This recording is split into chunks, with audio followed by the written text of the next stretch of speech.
Hunt and Hill. Hunt Palmer, Jeremy Hill, holding down the middle of the day. Live from the Mercedes-Benz of Baton Rouge studios. It's Hunt and Hill. Now on 104.5 ESPN Baton Rouge. Welcome in, Hunt and Hill, on a Wednesday from the Mercedes-Benz of Baton Rouge studio downtown in the capital city. I am Hunt Palmer. He is Hill, Jeremy Hill, Casey Gaines, and Taylor Sharp back there on the ones and twos. Opening hour on a Wednesday brought to you by Sunshine Quality Solutions, your Louisiana John Deere dealer. Mr. Hill, how are you? I'm a little confused right now. Coming down from that high from last Saturday, but now I got to shift my focus to basketball. So let's get in the mood for The basketball. Kangaroos are in town tonight. Let's party. I will be in the PMAC tonight at 7 o'clock. We'll tell you about this LSU basketball team coming up at 2 o'clock to kick off the second hour. Lots of football in hour number one. JD Picquel of On3 Sports with us in 15 minutes. Going to talk about Arkansas's quarterback situation at the bottom of the hour. So loads to get to. But we're going to start in a place that I did not anticipate starting, quite frankly, on November the 9th. We're going to start with the college football playoff rankings. My thoughts on this are that it's kind of a dumb conversation to have because LSU still has to play 2 road games in the conference. They've still got to go to Atlanta in this instance and beat the number one team in the country who's beaten the brakes off everybody for any of this to matter. But the fact of the matter is that LSU controls its destiny in the West, controls its ability to get to Atlanta, and at that point controls its ability to win the Southeastern Conference, and no one has ever won the Southeastern Conference and not gotten into the playoffs. So I guess by default, we've got to break this down, right? I mean, it's a long way away, but I think we have to have the discussion, right? I guess we have to, right? So here's the deal. The rankings came out last night. For those of you that were grinding election results and weren't catching the college football playoff rankings, Georgia is at the top spot, as we all imagined. Ohio State is second. Michigan is third. I got those 3 right in order. You had flopped Ohio State and Michigan. But the 4th spot, they did give TCU some credit, which surprises me because TCU was able to move up 3 spots with a win over Texas Tech. But obviously Tennessee lost, Alabama lost, so Clemson lost, you back them up, and TCU is at 4th. Tennessee is 5th, Oregon is 6th, and your Fighting Tigers of LSU are 7th. Now, I did a little bit of research, and it's an interesting conversation. And really, a lot of this research was triggered because Wes Rucker, who I've talked about on this show before, I think he does a great job covering Tennessee. He is, however, like me. He grew up in East Tennessee, a huge Tennessee fan. He loves the Vols. He'll sometimes tell you on Twitter that he's unbiased and he's a reporter at his job. He bleeds orange. You can tell it in his tweets. And last night, he about threw a conniption talking about how TCU could get in front of Tennessee, and he totally dismissed any notion that an 11-2 LSU team coming off an SEC championship win over Georgia would leapfrog Tennessee. He said that is absolutely out of the question. There's no way it can happen. Here's the deal. There have been 8 playoffs, so that means there have been 32 teams that have qualified for the playoffs. 26 of those 32 have been Power 5 champions. 2 of them have been Notre Dame, who's not in a conference. So that's 28 of the 32. There have been 3 Power 5 non-champions, meaning that did not win their conference, that got in, and then you have Cincinnati, who's not in the Power 5. There have been, in the playoff era, 12 winners of Power 5 conferences with 2 losses. None of them ever gotten into the playoff. Mm-hmm. Now, that said, none of them have ever been LSU beating Alabama and Georgia in the last month. So it's a little bit different. Yeah. But basically, if LSU were to do this and win out and beat Arkansas and beat UAB and beat Texas A&M and go to Atlanta and beat Georgia, they would be a 2-loss conference champ. That has never gotten in. How do you feel about that right now? Again, I'm saying that out loud. I'm going, this is so far over our skis. But we got to have the conversation. Yeah, to me, I just got to go by the letter of the law, and it's the best 4 teams in college football. There is no guaranteed conference championship appearance. There is none of that stuff that they're talking about with this extended playoff. So if you look at LSU team who played that Tennessee team weeks ago at home, and you're kind of looking to what they are at that point in the season where you just took down Georgia. I think you got to make that case that they're going to be one of the best 4 teams in the country just by the way they're playing. And with this thing, they're taking teams up, putting teams down at a time where it really doesn't matter because there's so much football left to be played. There's championship weekend left to be played. But if you're telling me, I got to pick between a 1-loss Clemson or 1-loss TCU or 1-loss USC, and it's a team that, beat Georgia and beat, Alabama, I think those wins are just going to be a lot better than what these other teams are going to have on their resume, and having some bad losses. You lost to Tennessee, arguably going to be obviously in the top 5 in these rankings. I don't know. I think it's going to be hard to overpass a team that has that resume towards the end of the season. The interesting scenario that has been brought up multiple times, and not on this show, but around here, is there was an instance in 2016 where Penn State had 2 losses, like LSU would, and won the Big Ten over Wisconsin. 2-loss team, won a Power 5 conference, a good one, the Big Ten. And in the course of that 2-loss season, they beat Ohio State. And Ohio State got in the playoff in 2016. Didn't win their division, didn't win their conference, and lost to their conference champion. And Ohio State still got in.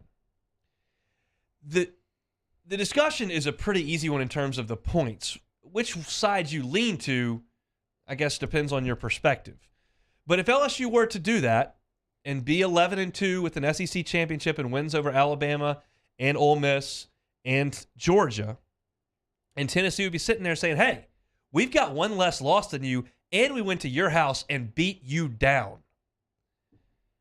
My thought would be that the committee at that instance would say, we're talking about 4 months here, not 4 hours. They played that game for 4 hours in Baton Rouge, but LSU's got better wins and they're a conference champion. I think they would favor the Southeastern Conference champion in that instance. I don't know that. It's what I think. Wes Rucker thinks that there's not even a line of thinking that could even bring that to the table. I disagree. Yeah, I do too, because this thing is really kind of who's playing the best at that point in the season in conference championship weekend. And to me, if there's a team that you lose week 12 and then you lose week 11, or if you're playing in a title game and you lose the last week and then you get into the title game and you lose the title game, I think they're going to look at that rather than the wins you got back in September. I think it's about the best teams in the country to that point. There's injuries. There's all type of things that change the way teams look from when they start the season. So I think they're factoring all that in. And I think if you're talking about an LSU team that's heated up towards the latter half of the season and you go win the SEC title against the number 1 team in the playoff rankings, it's kind of really hard to take that away when you kind of look at the other resumes. And a lot of these teams that are in it, TCU at this point, they don't have a win over a ranked opponent. And so they have a loss. I think you got to put a team that's beat the number 1 team in the country, obviously beat Alabama, beat Ole Miss, who's going to be in the top 10 as well. I think I got to respect that resume especially more. That win, if LSU were to go to Atlanta and beat Georgia, would be unequivocally the best win that anybody has in college football. The only one that would be even close would be a situation where Ohio State would go to, or Michigan would go to Ohio State and win, but I don't think that's the same. I think, even though it would be a true road game, I think the win that LSU would put forward. So, look, quite frankly, I don't think LSU is about to rattle off 4 straight from here on out. I'm a little bit concerned about these 2 games against underachieving teams on the road, and I'm absolutely mortified of playing Georgia, quite frankly, because they look like a freight train right now. Yeah. But I do believe that when you look at the entire body of work, if you've got a Tennessee team that's looking there saying, "Hey, did you win your division? No. Did you win your league? No." I realize teams have gotten in. Alabama's gotten in doing that, and teams that have not won their league like Georgia last year have gotten in, certainly, but it's a part of the deal. I'm not 100% convinced. It's just the way that I think they would look at it. Yeah, I think so too. And I think every year you can look at that 5 or 6 team and say, oh, well, we should have got in. Look at our resume. Look, we did this, we did that. So there's always going to be just kind of like the NCAA tournament in basketball, teams on the bubble that get left out. And I think when you got 4 slots with, all the teams playing so well in their conferences, you really have to, really go down to the very details of it and what wins matter the most. And I think if you can't really line that up against that resume, it's really hard to kind of jump on the teams who just has better wins on the board. And I think for, Tennessee, what's going to hurt them is their latter half of the season. They're playing Vanderbilt. They're playing South Carolina. Yeah. It's like they're off the radar now. They're done. Their time in the spotlight is done. They've got to go take care of their business, but they're over in the corner. Nobody's watching them anymore. That's part of it. So I guess if you're an LSU fan, you got to start pulling for the things that matter. You got to start pulling for Florida State to stay ranked. They're a 3-loss team that's ranked 23rd. Make that win look better. You got to dress this resume up as good as you possibly can because it's a subjective thing that we live in. And I think it's easy for all LSU fans to go, oh, if we win the SEC, we're in. And not quite that easy because there are some other teams lurking around that have fewer losses than you, quite frankly. And so that's a big, big deal. So as of right now, LSU sits here in a very relevant spot at number 7 in the country behind Oregon, Tennessee, TCU, Michigan, Ohio State, and Georgia. We'll get JD Picquel's thoughts on the matter here coming up in our next segment. But wild that we're actually having this discussion after what we witnessed in the Superdome, what we witnessed when they went to Auburn, what we witnessed. I distinctly remember at halftime of the Mississippi State game, you've lost to Florida State and look terrible on offense. You look at Mississippi State, you can't score until the very end of the first half, and I'm going, my God. Arkansas looks pretty good. A&M, I think, is pretty good. Bama's unbeatable.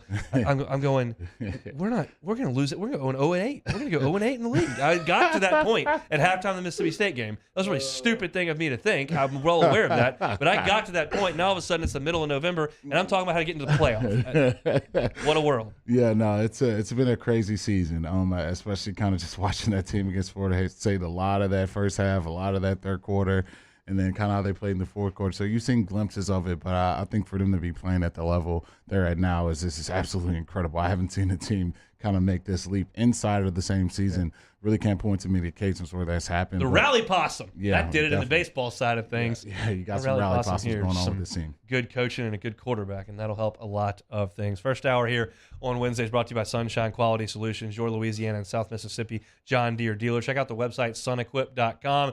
Looking for new John Deere, used John Deere, parts, service. They got you all covered at sunequip.com, or you can head over to Airline Highway and check them out in person. Sunshine Quality Solutions bringing you the opening hour each and every Wednesday here on Hunt and Hill. We'll come back with JD Picquel of On 3 Sports next. Hunt Palmer and Jeremy Hill. It's Hunt and Hill. Every single day we tell you about our champion of Louisiana presented by LWCC. All month long in November, we're talking about Molly Kimball. Yeah, Molly Kimball is a registered dietitian, nutrition journalist, and founder of Ochsner Eat Fit. Created in 2013 as a resource for all things wellness, Eat Fit is a nonprofit initiative of Ochsner Health that helps make healthy choice the easy choice through collaborative partnerships with restaurants, markets, and other food service establishments. They got 500 partners with Eat Fit across the state of Louisiana. You go to a restaurant, you sit down, they've got the little Eat Fit right there on the menu. That's Molly Kimball doing her work there, making our restaurants put wonderful dishes on the table that are also good for you. And that's her mission over there at Eat Fit. In addition to Eat Fit, she works to bridge the gap between the idea of wellness and real life through other ventures. Got a weekly podcast, weekly TV segment on WGNO, and we're telling you about her right here each and every day as a champion of Louisiana. Molly Kimball, this month's champion of Louisiana, presented by LWCC. Professional golfers John Peterson and JJ Colleen answer all your golf and life questions inside the new Drop Biscuit Studios podcast for the people. Download or subscribe today at dropbiscuit.com. Bayou Ford has $10,000 off MSRP plus 2.9% for 60 months on new 2022 Ford F-150s. All new Bayou vehicles come with a 1 million mile powertrain warranty and free delivery. If you need sales or service, the crew at Bayou Ford is going to do right by you. ServiceMaster Elite create clean, disinfected work environments. As a local business, we take pride in serving the New Orleans and Baton Rouge areas. Our cleaning protocols follow CDC and OSHA standards for healthcare settings, offices, senior living, restaurants, and industrial plants. Contact ServiceMaster Elite to get your operation ready for reopening with germ disinfection cleaning. ServiceMaster Elite, the trusted choice in professional cleaning since 1996. It's no secret. The best oysters in Baton Rouge are at Jolie Pearl Oyster Bar. Enjoy mouth-watering South Louisiana flavor and oysters from all over the country. And don't forget our nightly drink specials.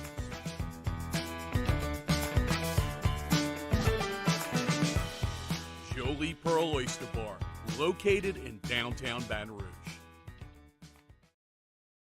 Eli's always been into grilling. It took us a while to see it, but the signs were there. What are you doing, Eli? I knew grilling was my thing. I have been talking about it throughout my career. Happy with the results? I am. Got the new grill from barbecueguys.com. It performed great. My advice, as I always told my boys, do more of what you're born to do. Barbecue Guys, for those who were born to grill. You want cheese on your burger, Pops? I'll take a little cheese. I've been doing business with Luba for 25 years. They're dependable, trustworthy. It's just the attention to detail with our clients. Our folks have years and years of experience. They're highly trained professionals, but many companies have that asset. What I'd like to think makes Luba a bit different is that we use those talents in a way that truly is dedicated to serving the needs of the folks who depend on us. I'm JD Picquel. I grew up learning how to cook at LSU tailgate parties and right in my own backyard. And I created JD's Louisiana products to bring that Louisiana flavor to you at home for your backyard cookout. JD's Louisiana barbecue sauce, Louisiana molasses mustard, spicy and sweet barbecue rub, and more are available at your local supermarkets or by logging on to jdcody.com/shop. Put in promo code CST for 25% off at checkout. All right, let's say ah. Where'd my spotlight go? Super weird, but we can take care of it. NFL is back. Our coverage starts Sunday at 10 a.m. with Magnolia Bluffs Football Sunday with Jimmy Ott, immediately followed by the Buffalo Bills and the Minnesota Vikings at noon, right here on 104.5 ESPN Baton Rouge.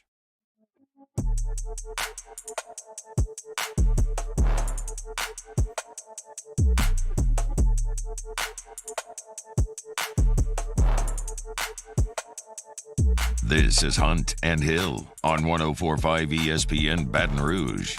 Opening hour on Wednesday is brought to you by Sunshine Quality Solutions. Every single Wednesday, we chat with our guy, JD Picquel of On 3.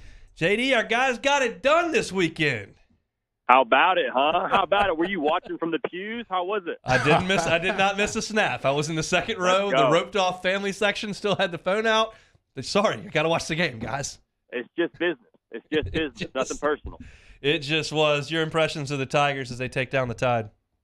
I mean, when they have the running game going, gentlemen, and y'all probably already have touched on this, when they have Josh Williams working and Jaden Daniels in that read option game, I truly believe they are one of the most dangerous teams in the country because of all the accessories they have on top of that. I mean, they have so many playmakers with Neighbors and Butte, and then the defense. I mean, how about Harold Perkins? Like, you can't say enough good things about him and his performance and the responsibility to spy, just a Heisman Trophy winner from a season ago. I mean, he was so impressive. And this program in year one under Brian Kelly is already showing some just incredible ROI. And, I mean, hats off to Brian Kelly for having the guts to go for two and saying, we want to end this thing right here, right now. And, I mean, seeing his emotion after the game was so cool because you could tell it was, he had blood with those guys, and he understood where they were when they lost that game on the blocked extra point and where they were in the previous regime with guys waving the white flag and not really buying into the program. And so to go from that to beating Alabama in Death Valley, I mean, it was poetic in every sense of the word. We've got the benefit of hindsight now, but in the moment as you're watching the game, what did you think of the decision to go for two? I loved it. I mean, I just love that killer instinct. You got Alabama on the ropes. You got the bully, a little bit, not dead to rights, but like you have one swing at the top dog, right? Like, take that swing. I mean, it's year one. I think Brian Kelly had said something that was sort of the effect of like, we didn't want to keep playing with them. We didn't want to keep doing overtime. Like, I just love the belief in the program. And even if they didn't make it, like, I understand there would be, like you said, hindsight's 20/20. If they didn't get it, everyone would say, wow, why not keep playing for overtime? Like, I don't know. When you got a chance to win the game, go win it. So I love that. Even if they didn't get it, I love the attitude that he had and the belief in his team. Anytime you come off an emotional win, it's got to open the door for people to think it's a sleepy week, 11 o'clock kickoff. Obviously, the weather's in your favor, not in your favor. What version of LSU you think is going to show up to Arkansas and play this Arkansas team who just came off a loss against Liberty? I think they're actually going to be okay. I know, it's still got that potential to be sleepy and still it's a potential for them to have a bit of a letdown. But hearing Brian Kelly talk about it in his press conference, saying, we've been thinking about this thing the right way for a while, and if we want to be the program that we have aspirations to be, we're not going to have a letdown. We're going to have that consistency. And to hear the way he delivered that to the media, I'm juxtaposing that with what I'm imagining. There's a version of that had a little bit more energy to it that was delivered to his team. And so I think they probably got back after it. And, I'm excited. I mean, I think he's 17-0 in the last 2 years in November. So, I mean, if that's a trend, I would continue to ride that one. And I think they actually still show up and play a good ball game in Arkansas on Saturday morning. Arkansas had a ton of momentum as of the middle of September. You come off, what Sam Pittman inherited was a dumpster fire. Just back-to-back 0-8s after Chad Morris, and they played pretty well in the COVID year. They were competitive. Last year they win 9 games, and they come into this year with a little bit of buzz and played really well the first 2 weeks against Cincinnati and South Carolina. But since, they've been leaking a lot of oil. What do you make of the current state of this Arkansas football team? Yeah, I think they're still extremely dangerous. Like, I think it still has the same bones that we, saw them have in the preseason, why a lot of people picked them to be a 9-10 win team. Like, I understand they've had like a downward trend, and KJ's been a little bit dinged up, but I mean, I'll tell you this, a wounded dog is still a dog that'll bite. And so I think Arkansas, also being a rivalry game, like, I expect them to give their absolute best to LSU, and I still think there's a lot within that program that could potentially prove some difficulty, namely the run game with what they want to do with Raheem Sanders. And whether it's KJ Jefferson or Malik Hornsby, that quarterback run game should still play a factor. And I'm curious to see how LSU responds to that challenge. But no, I mean, Arkansas, obviously downward trend, but still very, very dangerous. I want to take things over to Mississippi State. 2-part question for you here. Did you see Mike Leach folding up the benches on the sideline, taking people's chances to sit down? And also, second part to that question, for my selfish reason, I would love for Georgia to get upset against Mississippi State. Do you give them any chance of doing that?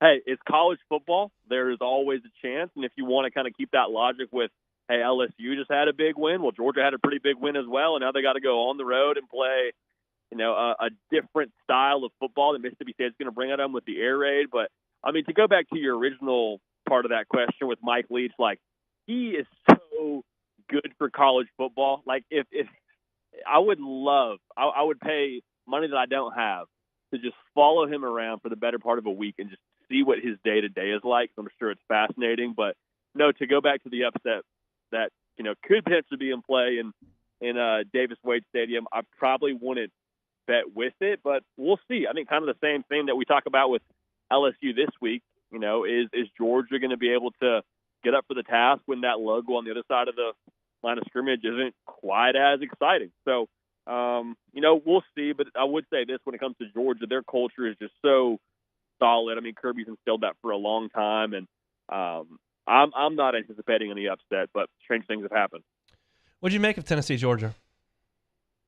I think a lot of people want to talk about it being, hey, here's this one program that just could have named their score. I didn't really see it that way. I feel like Tennessee, especially in the early going, had some chances to connect on some punches that they just, quite frankly, didn't. Like the deep shot to Hyatt, and there was a couple of those. I mean, the 50-50 ball with Cedric Tillman and Keely Ringo. Like, if some of those punches connect, I don't know that Tennessee wins that game.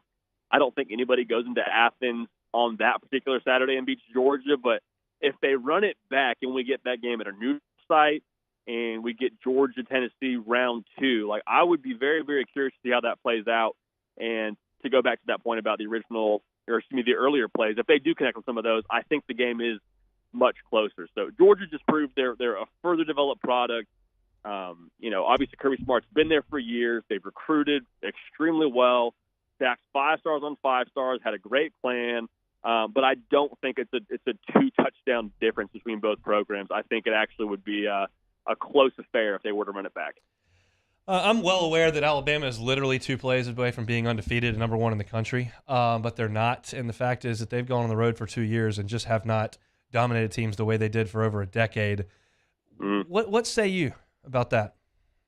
Yeah, I thought it was really interesting hearing Nick Saban's press conference talking about we need to refocus on the process. Like, talking about, hey, when we win football games now, it's more of a relief of, okay, we did what we're supposed to do, as opposed to like the joy of, we worked hard during the week, we got to where we want to be, and we got the result we want. So I wonder with an Alabama team who now that pressure in theory should be off of, right? Like they're not going to make the college football playoff unless something wild happens. They're not going to probably play for an SEC title. Like with an Alabama team that has no more pressure on them and they can just get back to the basics of what Nick Saban preaches, I wonder what kind of team we're going to get this Saturday, because I tend to believe they're going to have a really good week of practice, tend to believe Nick Saban's going to bring a whole new level of juice. So I'm very, very excited. And credit to Lane Kiffin. He kind of said a similar thing in his press conference. He's like, it's still Alabama. Like, we still understand there's the challenge of, the greatest of all time on the other sideline with the reigning Heisman Trophy winner. So I'm excited to see how they respond. I think it'll be really positive for the folks in Tuscaloosa. I think for the first time in LSU football history, for the city of Baton Rouge and everyone involved, I think we're actually going to be cheering for Alabama this weekend. Do you think that Ole Miss rushing attack can get going against that Bama defense? Yeah, that's $1 million question. I'm more fascinated to see what happens if they can't get it going. So to answer your question, I think that Alabama's going to have enough in that front seven if they feel like it on that day. Like, I think how they respond is obviously the biggest question, but they have the assets in terms of the personnel to stop that with Henry To'oTo'o, Will Anderson, and Dallas Turner. Like, they've got the guys to stop it. I think they'll be able to at least force situational passes from Ole Miss. And, if they can't connect, we're going to see what we saw from Ole Miss against LSU, and it's going to probably get ugly pretty quick. So the early going of that game of Ole Miss having success running the football will obviously be crucial. So we'll see. Psyche is everything, but again, I think Alabama's psyche is going to be in a good place this weekend. How do you think A&M's psyche is? Boys, yeah, not great. I will say this though: if there's a team that you would like to play right now in the SEC, you're drawing on your schedule. If it's A&M. You're glad you have Auburn, right? Like, I know you got to go to Auburn, so that'll be a little bit more of a task, but getting Connor Wegman back, I think, is huge. Like, I appreciate Haynes King and all the physical attributes he possesses, but just the fact of the matter is they're not winning with him. Connor Wegman did a lot of really good things against a top 10 Ole Miss team and very, very nearly could have had them on the ropes. So, I actually think A&M gets the win this weekend. I think Connor Wegman is the difference maker, and I think he's the future. And you kind of wonder, all right, the pressure's been off them for a while, but for a guy like Connor Wegman, who really is sort of just entering the fray now, and you would imagine for the freshman quarterback, like, he's not necessarily feeling the weight of what they've done or haven't done this season. Like, I think we see a little bit of a re-energized, youthful A&M team, and I think the tailspin at Auburn continues until they eventually name a head coach and get to restock the shelf this time next year. He is JD Picquel, host of the Hard Count on 3's YouTube channel. You can follow him on Twitter at JD Picquel. Thanks, man. We'll do it again next week. Appreciate y'all. Talk to you soon. Sounds good. Cole Kubelik was on Matt's show Monday and said he thinks that Auburn is going to pack that place on Saturday. They are going to ride. The fan base is going to ride with Cadillac Williams for the last couple of games. That is as tight-knit a alumni base as there is in the league. Their little brother in that state, they know that, and that's why they call it the Auburn family. They're just very tight-knit over there, and Cadillac was such a legend there and so good. I kind of believe that. I think, if they're down 3 scores in the third quarter, yeah, it'll empty out, but I do think at kickoff, they're going to be ready to go against Texas A&M. They just might not be good enough. We'll see. I think a lot to do with that. There's absolutely nothing else to do in Auburn, Alabama at this time. Roll trees. Yeah. Roll trees. Yeah, so I think they'll get behind Cadillac. Skybar, baby. Not many other options going on a given Saturday at this time of the year. But, yeah, I think for Auburn, that's, their call and cry. Like, they got to ride with their Auburn family in an environment like this where you get a bad, sleepy Texas A&M team who's missing half of their roster. You can pack that place out, really try to affect that team and get a win. I think that program desperately needs right now. So, yeah, I feel electric atmosphere in the Plains this Saturday. Bayou Ford chat, not happy with me saying Roll Tide. Get used to it. I got 3 more days saying Roll Tide, baby, because we are pulling for the Tide in Oxford. I'm trying to get to Atlanta, people. All right? Y'all just hold your tongue for a couple of days, and we'll pull for the Tide. All right, we will come back and start talking LSU and Arkansas. Some news out of Fayetteville about their quarterback situation. We'll update you on the latest next on Hunt and Hill. Hold down the middle of the day. This is Hunt and Hill. Now is the perfect time to download FanDuel, America's #1 sportsbook, because right now new customers get a no-sweat first bet up to $1,000. That's free bets back if your first bet doesn't win. Just sign up with promo code 1045 ESPN. That's the promo code 1045 ESPN. Got all the tabs on the FanDuel Sportsbook. I just clicked on the NBA tab. Actually, have a Pelicans tab here. Pels, 2-point favorites against the Chicago Bulls tonight. So if you want to get on the FanDuel Sportsbook and get on the Pelicans, you can do it. The app is safe, secure, super easy to use. You can sign up today with the promo code 1045 ESPN for your no-sweat first bet. That's promo code 1045 ESPN. Make every moment more this season with FanDuel, official sportsbook partner of the NFL. Must be 21 and present in Louisiana. First online real money wager only. Refund issues non-withdrawable free bet expires in 14 days. Restrictions apply. See terms sportsbook.fanduel.com. If you're somebody who has a gambling problem, wants help, call 1-877-770-STOP. Our listeners fire up their opinions on the jimsfirearms.net hotline at 499-1045. Keep listening for your next chance to shoot us your thoughts with the jimsfirearms.net hotline on 1045 ESPN Baton Rouge. Want more customers? Running Boards Marketing can help you get their attention. Imagine your brand's message on a giant LED billboard truck that can't be skipped and is nearly impossible to ignore. Running Boards Marketing is the leader in effective and affordable advertising on digital mobile billboards, which are 2 times more effective than traditional billboards. With a 97% recall rate, you'll leave a lasting impression with your customers. Visit us online at runningboardsmarketing.com so we can drive your message to where the people are. Enter now for a chance to win a catch and cook fishing experience from the Louisiana Charter Boat Association with me, Chef JD Picquel, winner of Beat Bobby Flay. Register now at gocatch.com. That's GEAUX catch.com. Bayou Chrysler Dodge Jeep Ram has $11,000 off MSRP plus 2.9% for 72 months on all new 2022 Ram Black Widow trucks in stock. All new Bayou vehicles come with a 1 million mile powertrain warranty and free delivery. If you need sales or service, the crew at Bayou is going to do right by you. Crime has serious consequences, but anyone can make a mistake. If you find yourself in trouble with the law, know that you have rights and it's okay to demand them. The law offices of O.C. Brown are here to protect you and your rights. Felony or misdemeanor, DUI or drug charge. No matter what crime you're accused of, you still have rights. Let the law offices of O.C. Brown uphold them. Call 225-343-1111. Your law firm for a lifetime. Gulf Coast Office Products is a nationally recognized Savin office equipment dealer based right here in Louisiana. Over 100 employees strong, Gulf Coast has the boots on the ground to support all vertical markets, from education, engineering, legal, and finance. With the latest in office technology, from desktop to production segment units, Gulf Coast and Savin have the perfect fit for you. Call 225-756-2644. That's 756-2644 for Gulf Coast Office Products.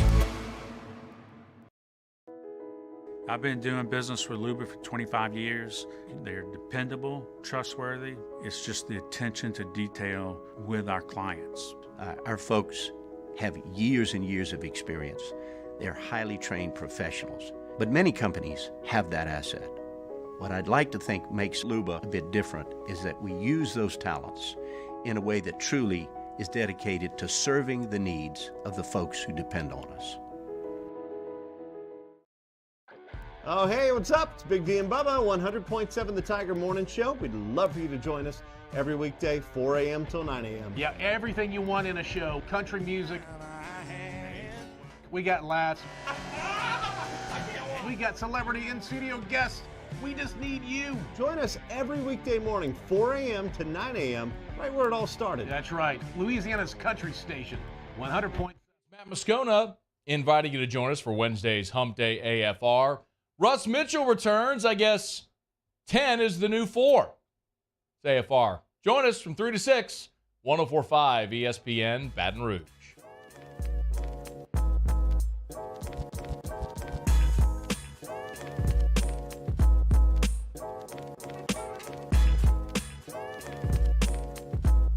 Hunt and Hill, 104.5 ESPN Baton Rouge. Opening hour on Wednesday brought to you by Sunshine Quality Solutions, your Louisiana, Southern Mississippi John Deere dealer. Check them out on Airline Highway or at sunequip.com. Tomorrow, we're going to go up to Northwest Arkansas, chat with Andrew Hutchinson. He covers the Hogs. Maybe a later in the week update on the quarterback situation up there in Arkansas. It is becoming more and more clear as you listen to Sam Pittman, as you listen to some reporters up there in Fayetteville, that KJ Jefferson is hurt. He's banged up, and he's given it a go on game days. He didn't practice at all last week, went out there and played in the game, and quite frankly, it wasn't very pretty. He was 23 of 37 in the game against Liberty, 2 touchdowns, 2 interceptions, ran it 16 times for 36 yards. They had 5 points in the third quarter at one point, I think. It just didn't look very good.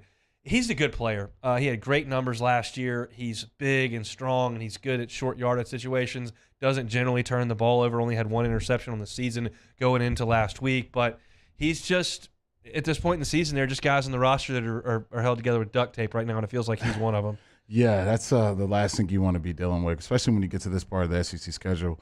You got to play this team this week, this team next week, and it adds up if you're not really at peak form right now. And I think for KJ, you're starting to see the injuries really pile up and affect his play. A lot of guys can kind of power through. You don't even know they're dealing with something, but for him, he's laboring. It's not the same guy you kind of saw last season and for some stretches this year when he can use just like he's a load. I thought he was Cam Newton at some points watching those early season highlights, but it's not that same guy right now. So I think it puts so much pressure on Rocket Sanders to have one of those 200 yards, Darren McFadden type days. And if you kind of slow that down, the receivers on the outside aren't really to the level that you should probably fear if you're the secondary for LSU who's been playing well. And also when they're not getting those guys, open and scoring those easy points, I just think this team can give up pressure to KJ, and him taking more hits to this point in the season is definitely a recipe I think LSU's got to venture down and want to attack early in this football game. That's the thing. He can't be effective without getting hit.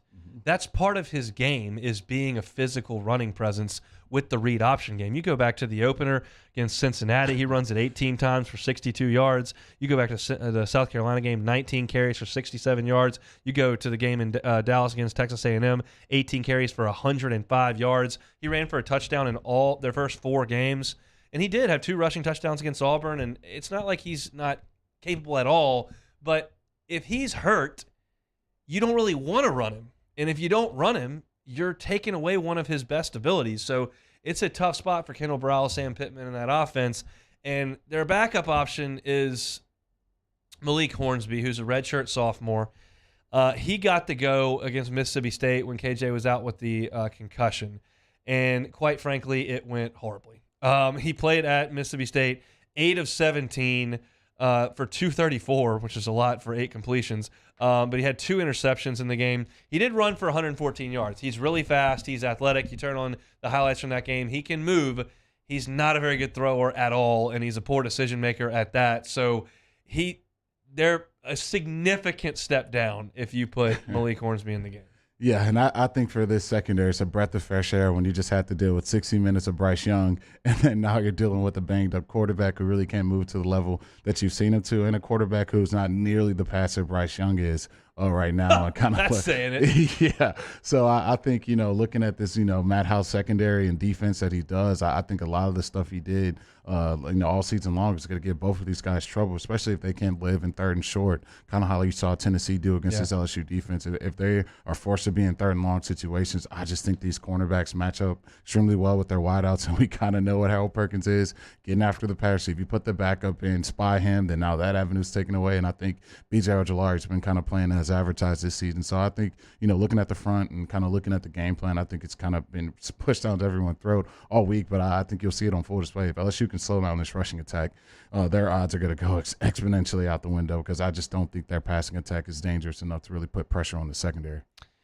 It's such a weapon to have Perkins here. It's not as simple as, hey, Harold, just go wherever KJ goes, but a lot of times, hey, Harold, just go wherever KJ goes. And it's just when you've got a quarterback who's got the ability to look down the field, then tuck it and go run, and you can almost completely take that. I mean, how many times on Saturday night did we see Bryce Young look to extend a play or get somewhere, and right when he leaves the pocket, that first step, I mean, it's cliche, but it shot out of a cannon. Here comes 40. You don't have time to do anything else. The closing speed and the instincts are not teachable, and he's got them in spades. And so if you limit KJ Jefferson to sitting there in the pocket throwing to outman wide receivers in 35-degree temperatures, that doesn't sound like 40 points to me. No, I don't think so at all. And I think the over-under was in the 60s right now. I don't know. That's a little high for me. I have to check that out. But, I just think, especially looking at the Liberty secondary, like I know, got the fighting Hugh Freeze. He's dialing them up with the best of them. But I'm going to take our pass rush. I'm going to take our secondary over anything that they have over there. And I think for LSU, like, it's really going to be just how you come out and play in this football game. I think you're playing a lot better brand of football over these past 3 weeks than what we've kind of seen from Arkansas. And if you can kind of, poke the bear where these other teams have done it who don't have the level of talent you have, I think you'll be in position to kind of do what you want to do offensively and defensively, and you can do that, then, our chances of getting that SEC title signed, sealed, delivered, baby.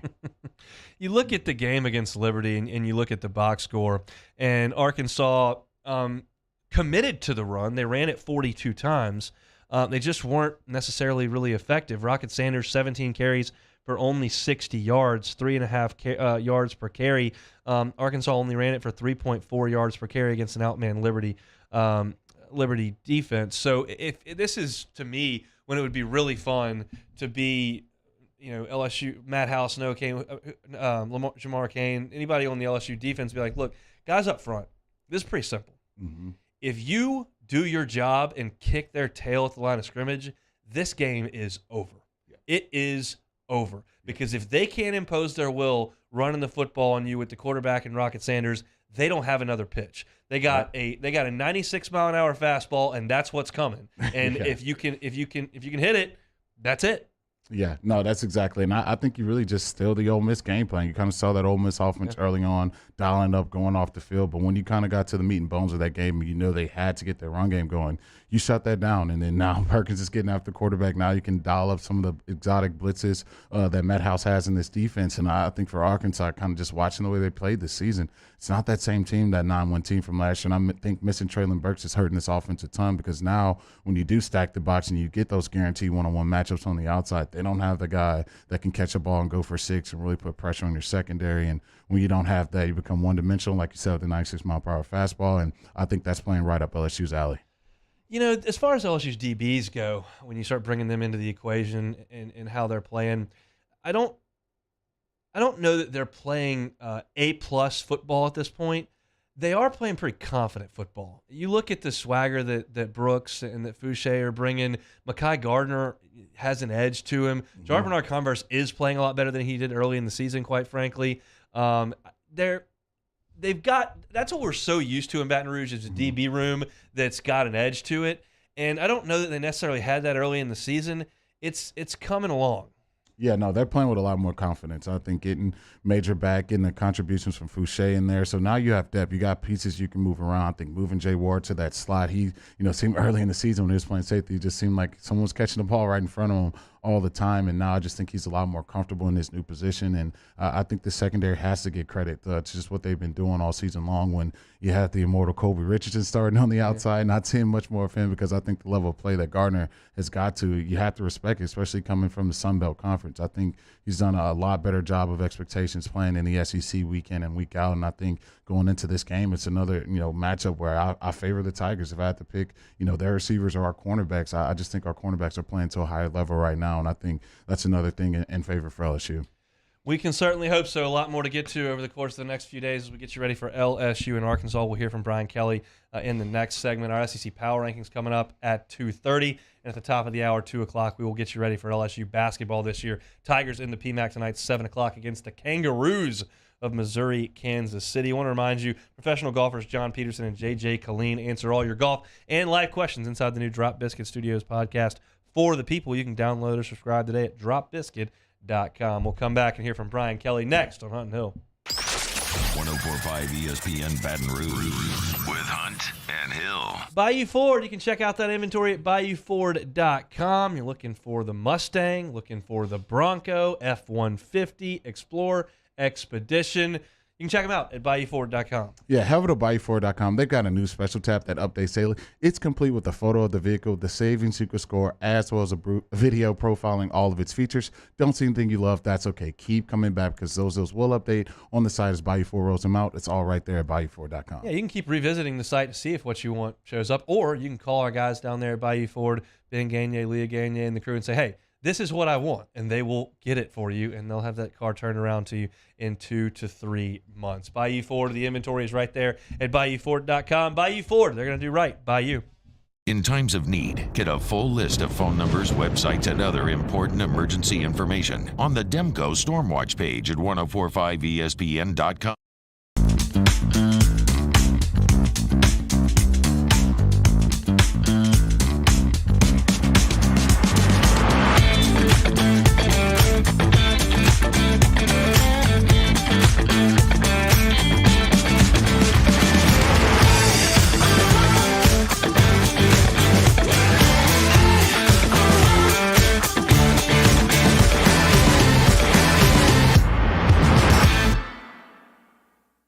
Want more customers? Running Boards Marketing can help you get their attention.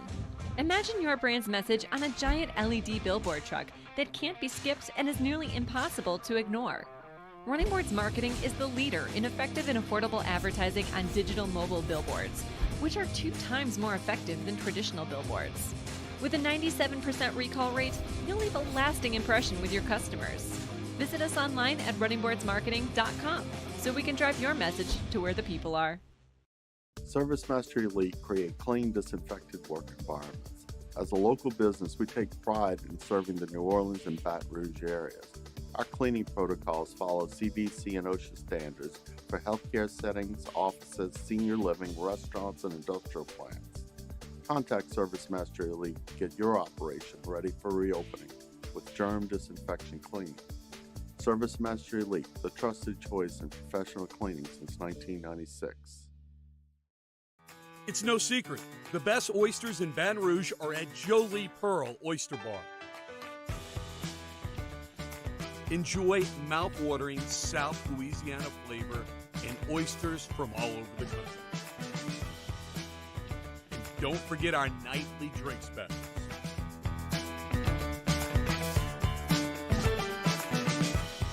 Jolie Pearl Oyster Bar, located in downtown Baton Rouge. Eli's always been into grilling. It took us a while to see it, but the signs were there.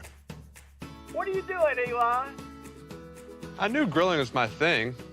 I have been talking about it throughout my career. Happy with the results? I am. Got the new grill from barbecueguys.com. It performed great. My advice, as I always told my boys, do more of what you're born to do. Barbecue Guys, for those who were born to grill. You want cheese on your burger, Pops? I'll take a little cheese. I've been doing business with Luba for 25 years. They're dependable, trustworthy. It's just the attention to detail with our clients. Our folks have years and years of experience. They're highly trained professionals, but many companies have that asset. What I'd like to think makes Luba a bit different is that we use those talents in a way that truly is dedicated to serving the needs.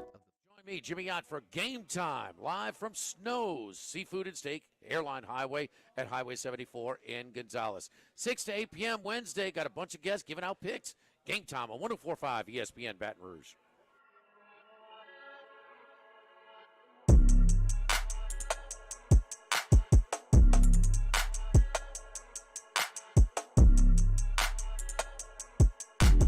This is Hunt and Hill on 104.5 ESPN Baton Rouge. What did you think of when Arkansas was coming up on the schedule when you were a player? When I was playing, a joke. I didn't think much of them when I was playing them. They weren't very good when I was playing them. All right, play Brian Kelly talking about LSU Arkansas, Casey. There is a rivalry. I mean, obviously, we lost the trophy last year in overtime, and it means a lot to our guys. You know, each and every week, you know, there's such a great history and tradition that, you know, you hear about these games, you know, from Florida to Mississippi and the Magnolia Trophy and certainly this week as well. the Golden Boot is one that the guys know about, and it's important. So they want to get that trophy back. So each and every week it's been exciting because for me it's new, but it's great to know the history and tradition of each one of these. And, yeah, there's no question that it is important. It's kind of the popular thing to do to be like, oh, who cares about Arkansas? Like, oh, we got Bama, Florida, Auburn. Like, who cares about Arkansas? But, like, for the longest time I was like, you need to start caring about Arkansas because, yeah, we've had the upper hand on it, but they've been pretty competitive football games. And, to your point, like, you played them, you're on the team, played them twice. Y'all won by a score up there in the freezing cold up there in Fayetteville with Jarvis's one-handed catch. And then it took a miracle to beat them at the end of the game in Baton Rouge. And it's like, we need to start caring about Arkansas. I don't care about the damn boot or whatever, but, like, take it seriously. Let's go take care of business. We should beat this team. Yeah, now when I hear Brandon Taylor last Saturday say he's 2-2 against Arkansas, I'm like, BT, what's going on? We're losing to Arkansas. Like, what's going on here? But yeah, like you said, for those guys, especially back then when the game was played, you're playing on Friday. That's pretty much their season. Like, they really aren't challenging to go to the SEC title most seasons, and if you can kind of ruin LSU's hopes of a championship and ruin their dreams, they're always going to get up for that. And also with the boot on the line, they're going to want to get up for that too. Like, we're trying to hang banners, they're trying to get a boot. So there's two different dynamics going on at the same time. But all that being said, they will play you competitive. You know you're going to get their best shot. And I think you're going to see that again this Saturday. I will tell you this, as a person with a pathetic social life and misplaced priorities, I spend some time on the Arkansas message board too. Hogville, great spot for melts. They hate LSU in that state. Absolutely hate LSU. And at times, like I said, it's like not reciprocated because everybody's like, oh, well, we got Bama. We got, the older generation. We hate Ole Miss. You got the early 2000s where it was Auburn, and certainly Florida's been an awesome rivalry, and now A&M's kind of budding, and there's some competition there. And you dismiss Arkansas, but, like, it means a lot to them. Mm-hmm. And they want to win that game because they feel like they should be on your level. And think all you want. The fact of the matter remains, like, to some Arkansas fans, this is the biggest game on the schedule. Yeah, I would definitely agree with that. And I think, especially a lot of the times that's the last game of the year for them. So they're just used to playing LSU, last game of the year. This is really our Super Bowl. It's kind of like the Egg Bowl for them. Like, they take that more serious than probably, most of their games because they know that, like I said before, they're not challenging them to win an SEC title or go to a national championship. So I think for them, it's a spot for them to kind of get going in the right direction this season. When you're coming off that terrible loss, it's always terrible to lose to a team you have no business losing to, especially when you had the preseason expectations that they were a top 10 team in this country. You got KJ coming back. He played out of his mind last year. We should be good. We got our coach. We got our coordinators back, and everything kind of pointing into the direction that, this, Arkansas team is going to be a team you have to respect in the West. And I think they've really let down expectations. But I think for that program, getting a win over LSU, who just beat Alabama, it would change the fortunes exponentially overnight for them. And I know that's why you're going to get their best shot, because if they can go steal that boot, kind of take LSU off of their high horse, that'd be a great time win for that program. Well, it's like I was saying, like, they had a lot of juice because Chad Morris literally did not win a league game. Ofer, fired, never won one.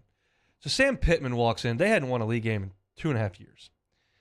It's a dumpster fire there. And in the COVID year, they came out and played tough. They went to Starkville and got a win. They were a scrappy bunch. And people loved that because they knew that they had gone a couple of years without winning a game.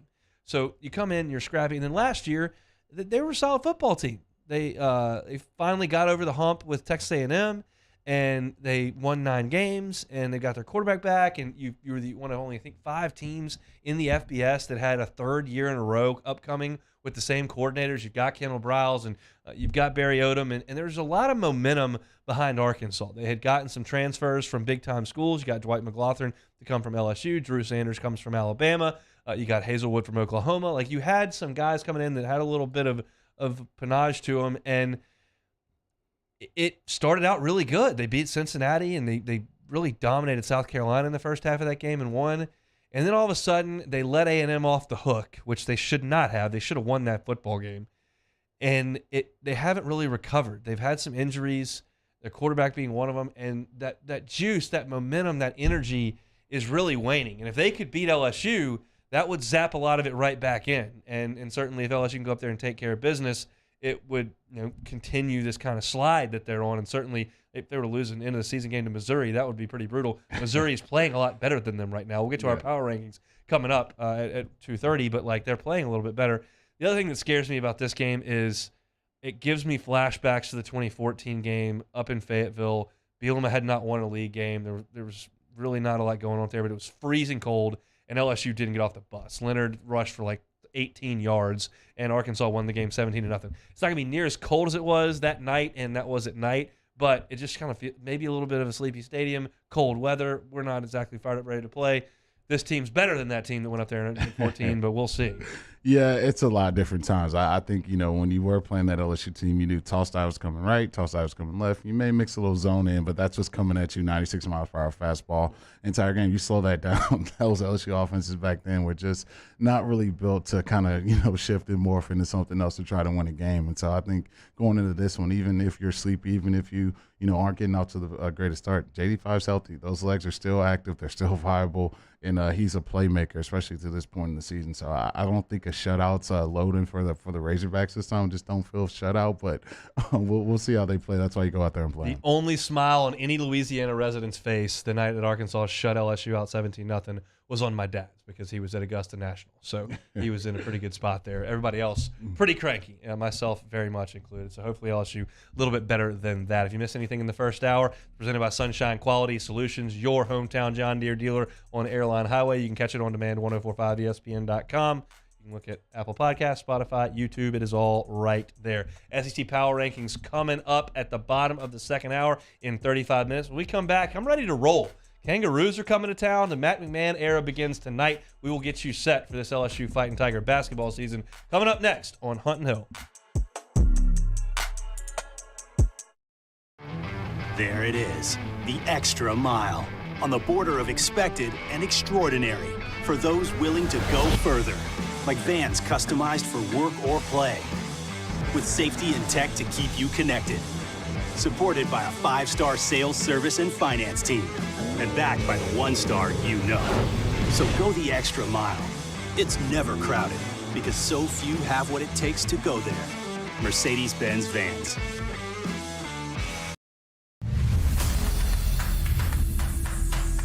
We get it done with strength, commitment, dedication, grit.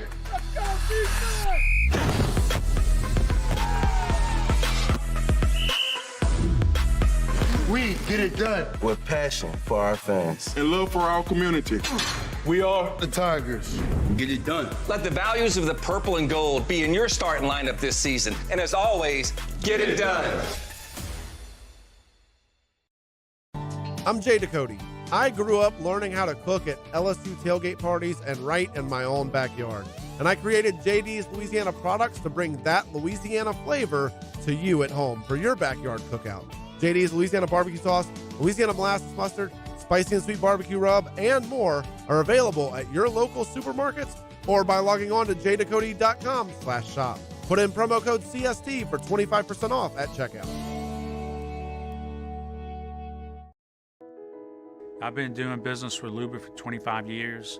They're dependable, trustworthy. It's just the attention to detail with our clients.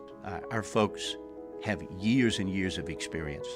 They're highly trained professionals. But many companies have that asset. What I'd like to think makes Luba a bit different is that we use those talents in a way that truly is dedicated to serving the needs of the folks who depend on us. Gulf Coast Office Products is a nationally recognized Savin office equipment dealer based right here in Louisiana. Over 100 employees strong, Gulf Coast has the boots on the ground to support all vertical markets, from education, engineering, legal, and finance. With the latest in office technology, from desktop to production segment units, Gulf Coast and Savin have the perfect fit for you. Call 225-756-2644. That's 756-2644 for Gulf Coast Office Products. Crime has serious consequences, but anyone can make a mistake. If you find yourself in trouble with the law, know that you have rights, and it's okay to demand them. The law offices of O.C. Brown are here to protect you and your rights. Felony or misdemeanor, DUI or drug charge. No matter what crime you're accused of, you still have rights. Let the law offices of O.C. Brown uphold them. Call 225-343-1111. Your law firm for a lifetime. Want more customers? Running Boards Marketing can help you get their attention. Imagine your brand's message on a giant LED billboard truck that can't be skipped and is nearly impossible to ignore. Running Boards Marketing is the leader in effective and affordable advertising on digital mobile billboards, which are 2 times more effective than traditional billboards. With a 97% recall rate, you'll leave a lasting impression with your customers. Visit us online at runningboardsmarketing.com so we can drive your message to where the people are. ServiceMaster Elite create clean, disinfected work environments. As a local business, we take pride in serving the New Orleans and Baton Rouge areas. Our cleaning protocols follow CDC and OSHA standards for healthcare settings, offices, senior living, restaurants, and industrial plants. Contact ServiceMaster Elite to get your operation ready for reopening with germ disinfection cleaning. ServiceMaster Elite, the trusted choice in professional cleaning since 1996.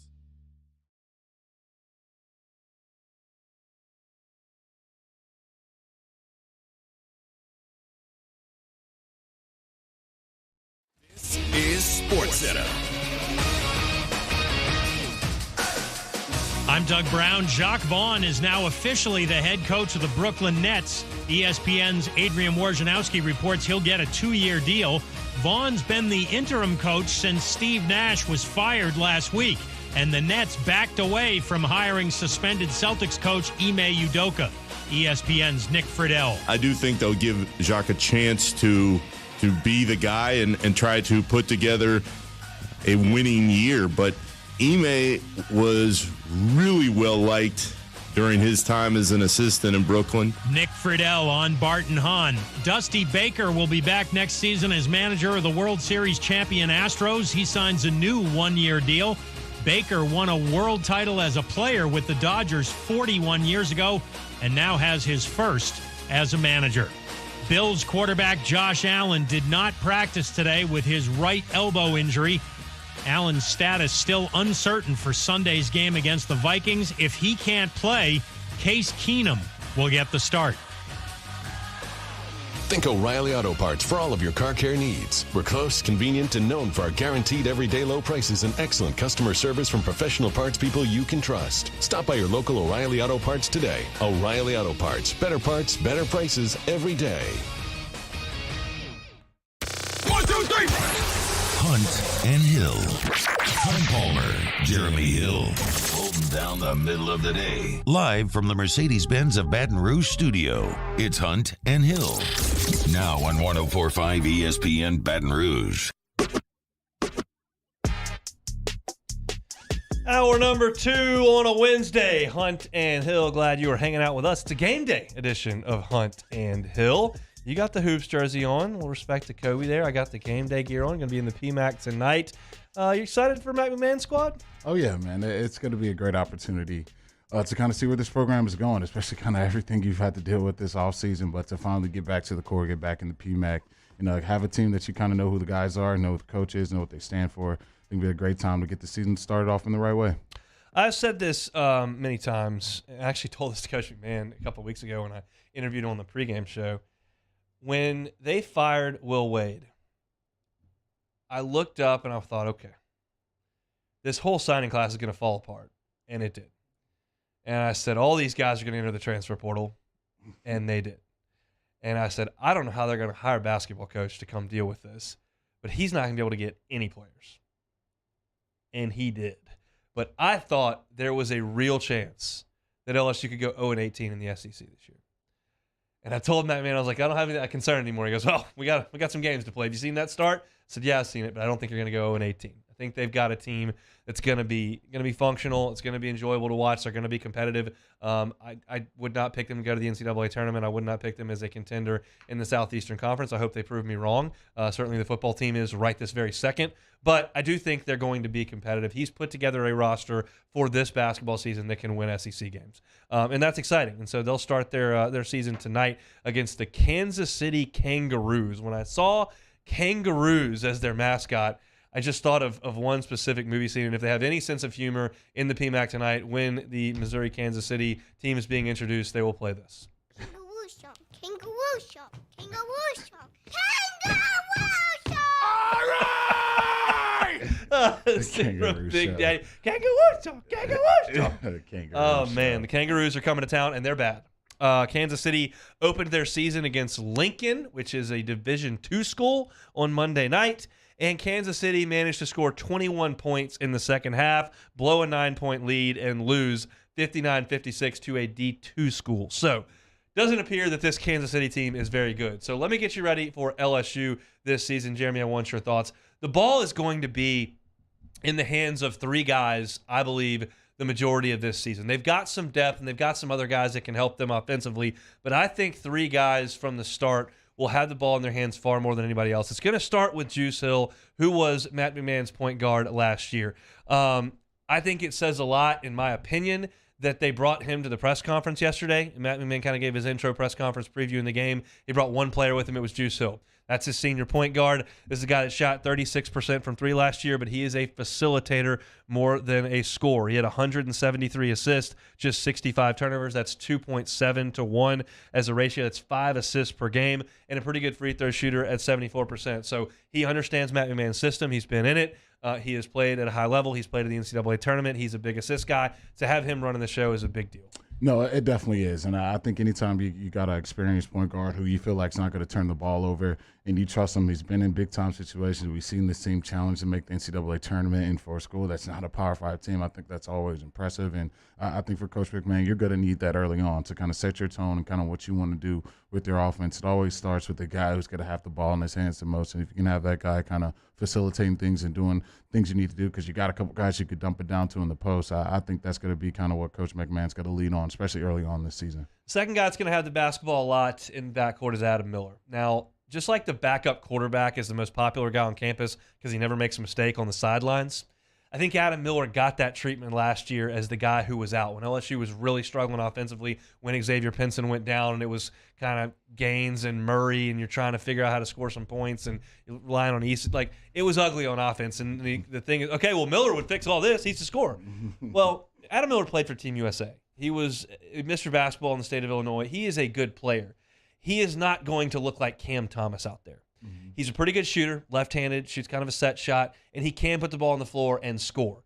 Do I think he's going to average 11 or 12 points? I do. Do I think he's going to shoot 46% from three and average 25 points like we thought in our head because they were so bad on offense last year and you thought he was the remedy to it? No. So I think that there may be a little bit too much anticipation for Adam Miller. He's a good player. Team USA, that's a tough thing to make, but I think there may be a little bit more because the backup quarterback's always the popular one. Yeah, it's hard to throw any stones at a glass house when they enter that glass house, but I think that's exactly what's going to happen with Adam. A lot of expectations when you hear the head coach reaping the praise he's been reaping on him, and for a guy who scored 9 points a game as a freshman in the Big Ten, I think it's impressive. They're a 1 seed. They were a 1 seed in the tournament that year. Yeah, so it's impressive, but it's also not like you said. It's not John Morant where you're scoring 25 a night and you walk out there, you do that in your sleep. And so I think he's going to be a guy who can make the outside shot and who can slow things down a little bit and kind of get to his game. And I think the more kind of ball handlers you have who can do different things, I think the better it is going to be for this basketball team. Third guy that's going to have the ball in his hands a lot, KJ Williams. He was the Conference Player of the Year at Murray State last year.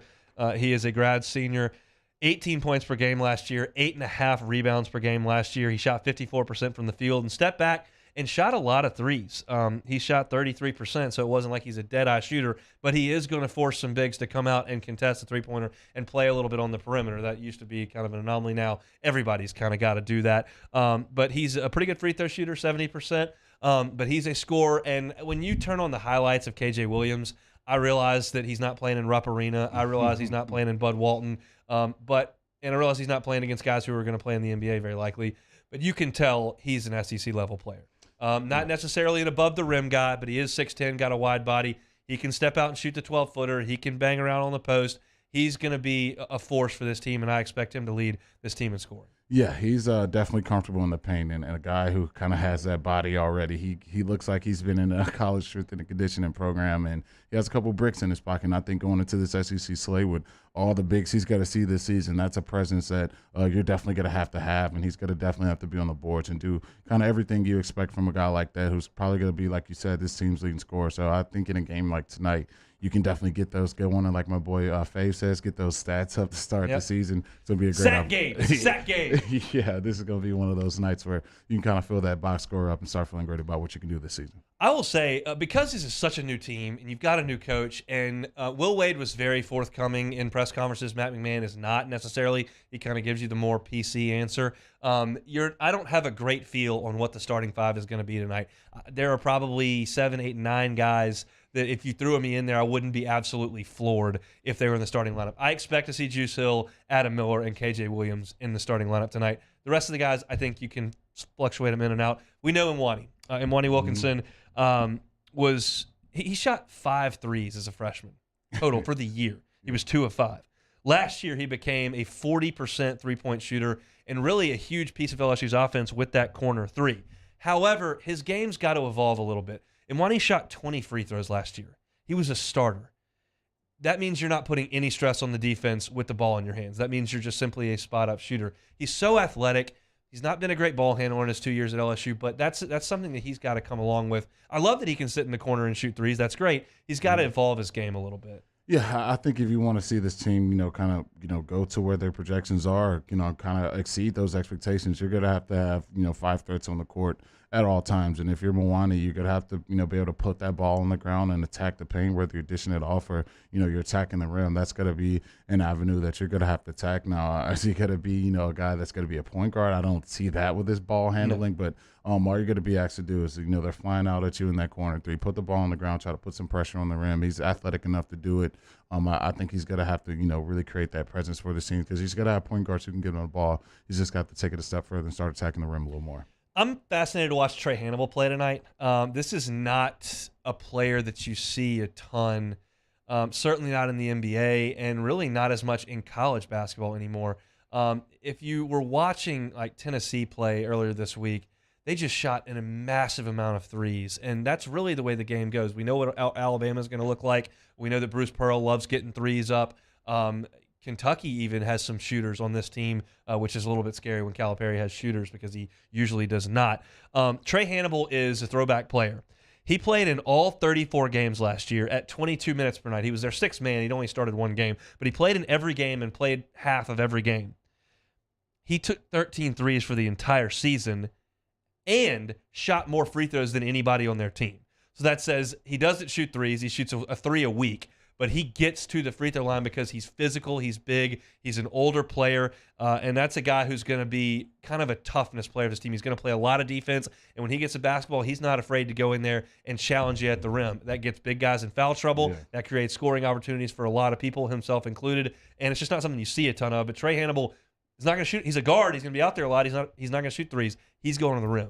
Yeah, and that's something that you definitely can do, especially when you see the teams getting near the bonus. You get them in the bonus. You got to have guys who continue to putting pressure on these bigs. And I think for Hannibal, cutting on his highlights, that's what he's doing. He's slashing and getting to the rim. He's laying it up, creating contact, finishing and ones, and doing all the things that, a lot of kind of guards don't want to do in this day and age. They want to shoot threes and thinking they're Steph Curry. It's good to have a guy who can put it in the paint and put pressure on some of these bigs because I think that's going to probably be the biggest strong suit for LSU.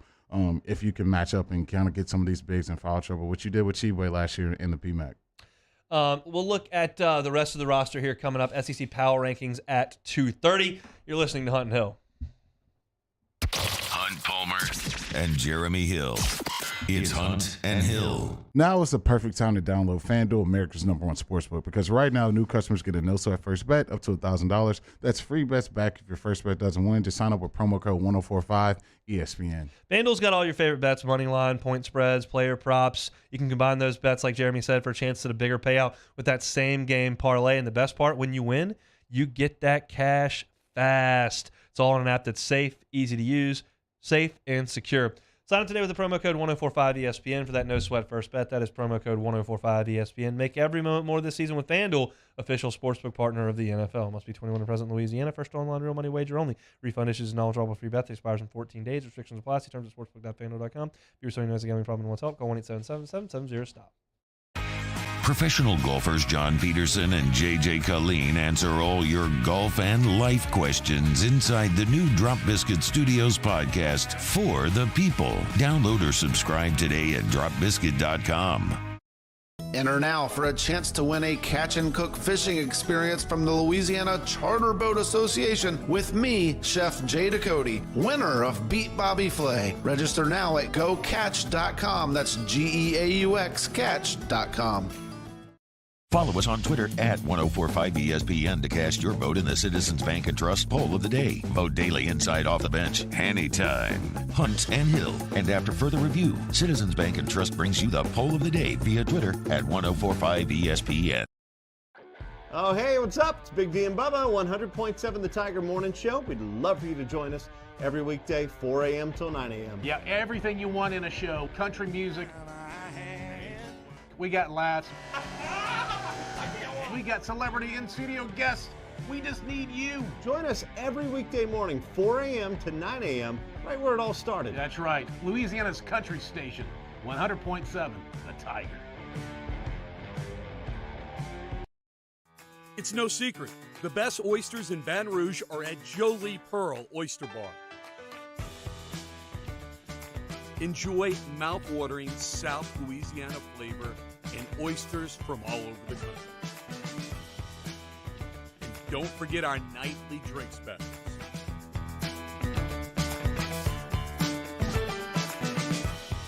Jolie Pearl Oyster Bar, located in downtown Baton Rouge. Eli's always been into grilling. It took us a while to see it, but the signs were there. What are you doing, Eli? I knew grilling was my thing. I have been talking about it throughout my career. Happy with the results? I am. Got the new grill from barbecueguys.com. It performed great. My advice, as I always told my boys, do more of what you were born to do. Barbecue Guys, for those who were born to grill. You want cheese on your burger, Pops? I'll take a little cheese.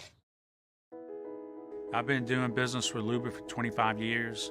They're dependable, trustworthy. It's just the attention to detail with our clients. Our folks have years and years of experience. They're highly trained professionals, but many companies have that asset. What I'd like to think makes Luba a bit different is that we use those talents in a way that truly is dedicated to serving the needs of the folks who depend on us. Crime has serious consequences, but anyone can make a mistake. If you find yourself in trouble with the law, know that you have rights, and it's okay to demand them. The law offices of O.C. Brown are here to protect you and your rights. Felony or misdemeanor, DUI or drug charge. No matter what crime you're accused of, you still have rights. Let the law offices of O.C. Brown uphold them. Call 225-343-111. First round of the Prep Football Playoffs, and we get started Friday night at 6 with Louisiana Prep Preview, presented by the Baton Rouge Orthopedic Clinic. Then join us at 10 p.m. for the Lake Urgent Care Total Occupational Medicine Louisiana Prep Scoreboard Show on YouTube, Your View, and 104.5 ESPN Baton Rouge.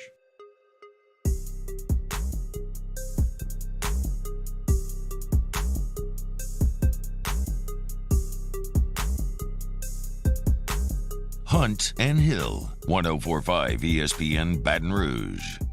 Tigers and Kangaroos tonight at 7 o'clock inside the PMAC. Kind of walking through this LSU roster. In the last segment, we talked about Juice Hill, the point guard, Adam Miller, probably be playing off the ball. You know, Imwani Wilkinson, Trey Hannibal's another guy that we brought up, as well as KJ Williams, who will be anchoring the block for this team. There was a 5-star recruit in Matt McMahon's first signing class, and that was Tyrell Ward.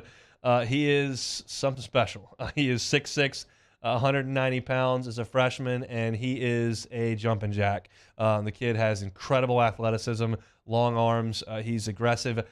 In a highlight tape, it's tough to tell how good a shooter a player is because they're going to make every shot in the highlight tape. I'm not going to act like I've watched a bunch of shoot-arounds with Tyrell Ward or practice or hadn't seen him play in person. But the highlight tape's impressive. There's a reason he's a 5-star. The shot looks pretty. He really gets off the ground when he does shoot the basketball. So I'm excited to see him. I think maybe early in the season they go with Imwani and maybe a little bit bigger, but they could start him at the 4 and go a little bit small. I don't know how Matt McMahon plays. I don't know how he's going to deploy this roster. Tonight it doesn't really matter because they're playing an awful basketball team, but I'm excited to see Tyrell Ward and see what they do with him. Yeah, no, it's important. And I think that's why you get to kind of see this new era of LSU basketball. We kind of seen Coach Wade kind of coach the way he coached, but I think for Coach McMahon, he got a clean slate to kind of put his imprint on this LSU basketball program. And anytime you're getting an influx of talent. I think that definitely helps their approach, especially when you kind of look at what's in the SEC right now. There's a lot of talented guys, and there's some former Tigers who we kind of recruited last year, but that's another conversation. But I think for Coach McMahon, this will be a great opportunity to kind of see how he coaches and how he uses bigs and how he uses his guards as well. Another big that is a freshman that was in this class is Jalen Reed. He's 6'10". And if I was listening to Matt McMahon's press conference and watched some highlights of Jalen Reed back earlier in the week, and he is 6'10". He is not a back-to-the-basket player. He spends a lot of time handling the basketball, driving. He'll take some pull-up jump shots. He's the stretch. I mean, he first of all is not super big. He's long, and he's not like super skinny either. But he's not a guy that's going to go down on the block and turn around, catch the basketball, and go to work with an up and under or work on jump hooks. He likes to face up. He likes to handle the ball on the perimeter. That drives a lot of LSU fans crazy when there's a tall guy who plays on the perimeter. If you watch Naz Reid for a year, people just went absolutely bananas. So I understand that you want the big guy to go down on the block and shoot jump hooks, but I'm just telling you, Jalen Reed's not going to do that. He's going to take the basketball from the perimeter. He's going to try to make some plays off the dribble. That's the way that he's played in high school, and that's the way that Matt McMahon said yesterday that he's going to play. Yeah, speaking of Tiger fans, I don't know if they loved Efton Reed's post game between that first game between that last game of the season. So seeing the bigs without the post game can drive a few people a little crazy. So to me, it's just about how you play, and I think if that's your game, master your game, and if you can play at an efficient level, shoot a good percentage, get to the free throw line, make your free throws. I don't care if you're back to the basket or you're facing up or shooting threes, whatever your game is, you need to go out there. And if it's something you feel uncomfortable doing, obviously don't try to change that into your game and become Kareem Abdul-Jabbar in the post if that's not your game. So we'll see how he plays tonight, and I think you kind of go from there. Derek Fountain is another 6'10" body that LSU's got. He played a couple of years at Mississippi State.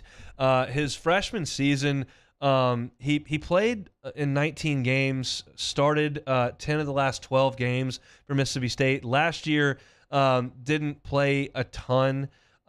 He averaged 1.8 points and 1.8 rebounds, but he does have some ability.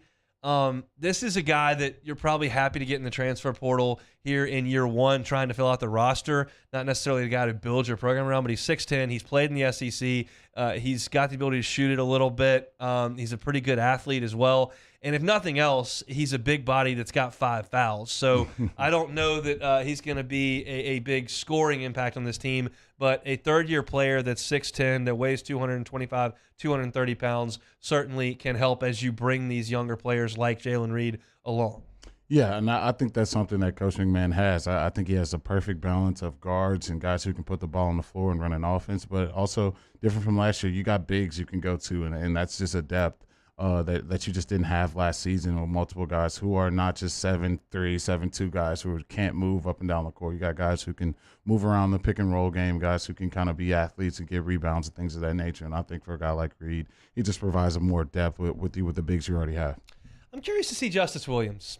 That is a guy who early enrolled, was a really good high school player, and came in from Montverde and was supposed to redshirt. And then he started having the injuries. Xavier Pinson got hurt, and Murray was a little bit banged up, and Gaines was a little bit banged up, and Miller was out for the year. So Will Wade had to go to Justice Williams at Auburn in the for his first action of the season. And he was supposed to be in high school last year, and now he's a year older, a year more mature. You saw him knock down a couple of jump shots from three-point range, saw him drive a little bit. For the most part, he was pretty timid on offense. He was letting the other guys kind of do their thing and wasn't a huge participant on the offensive end.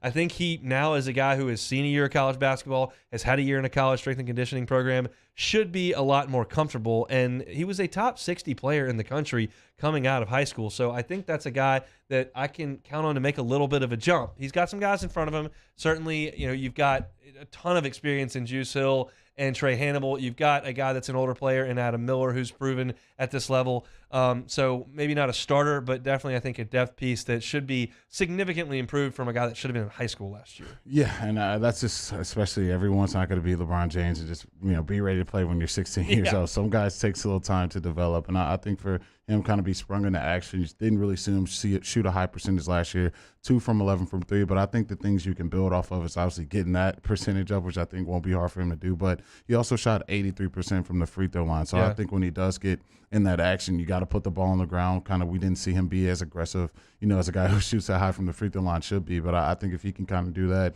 make people respect that outside jumper a little more and get to the free throw line, that's an avenue this offense definitely can use. Nightmare fuel. You didn't play in any of the non-conference games, never been out on the floor, and Will Wade says, hey, bud, we're here at Auburn Arena. They're the number, maybe the best team in the league, ridiculous environment. Get out there and give me 20 minutes. Go. That is unfun, to say the very least. A couple more guys on this roster that we haven't necessarily gotten to this point, talking about LSU's basketball roster as they open the season tonight inside the PMAC against Missouri, Kansas City, which I believe they're just going by Kansas City, whatever they want to do. They're not very good at basketball. Kendall Coleman comes over from Northwestern State. He was the first transfer that Matt McMahon got in this class. He's a Shreveport native, went to Captain Shreve. He's 6'8", 230 pounds, big, physical, very athletic kid that compiled a lot of stats last year at Northwestern.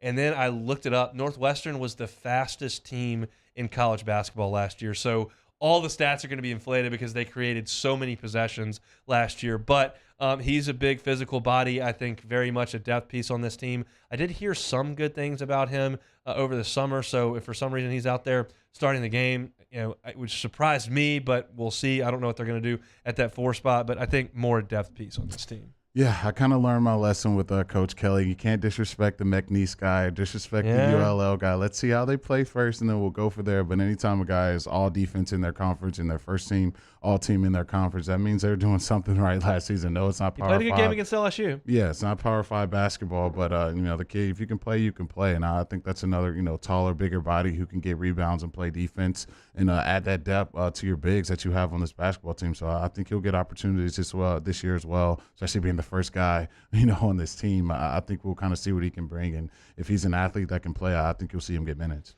And Cam Hayes is the last depth piece I want to talk about here. He's transferred in from North Carolina State, started some games in the ACC, has been a player there for a couple of years. He's now a junior. Wasn't a very efficient player at NC State, took a lot of shots and wasn't a very high percentage shooter, but certainly a guy with a lot of experience at high level. And if you need somebody to come in there and play some defense, give you some minutes, if Miller gets in foul trouble or if Juice Hill gets in foul trouble, that's a guy that I think could come in the game. But I think, again, a depth piece for this team. Yeah, another guy who's played at the Power 5 level, has experience in some of those big-time conference games, and another point guard that you can kind of add, a guard that can add to that depth that you have in that room as well. I don't know how many minutes he's probably going to get, but like I said, in this early on in the season when you're playing some of these bad teams, you can kind of figure out who's going to get the bulk of the minutes, who can't play. If you can't play good against these teams, then probably going to be put behind a little bit. So I think for Hayes, he's going to be one of these other veteran guys who will get a chance to prove itself and kind of see what he can bring to this basketball team. One thing that Matt McMahon did say in the press conference was he's going to play about 8 guys when it comes time to get after it in SEC play. So in these games, you're going to figure it out. There are some guys who are just locks to play. Justice Hill, Adam Miller, KJ Williams, those guys are going to play. We figure Imwani Wilkinson's going to be a pretty big piece to this team. Trey Hannibal is going to be a guy that Matt McMahon trusts for sure to go out there and play. After that, you got to figure out what you're going to do in the front court. You're going to go with super talented young players, or are you going to go with some older players that have some more skins on the wall, like potentially Coleman? I don't know, but we're going to see them all tonight and all a lot in the season because LSU's non-conference schedule is very weak.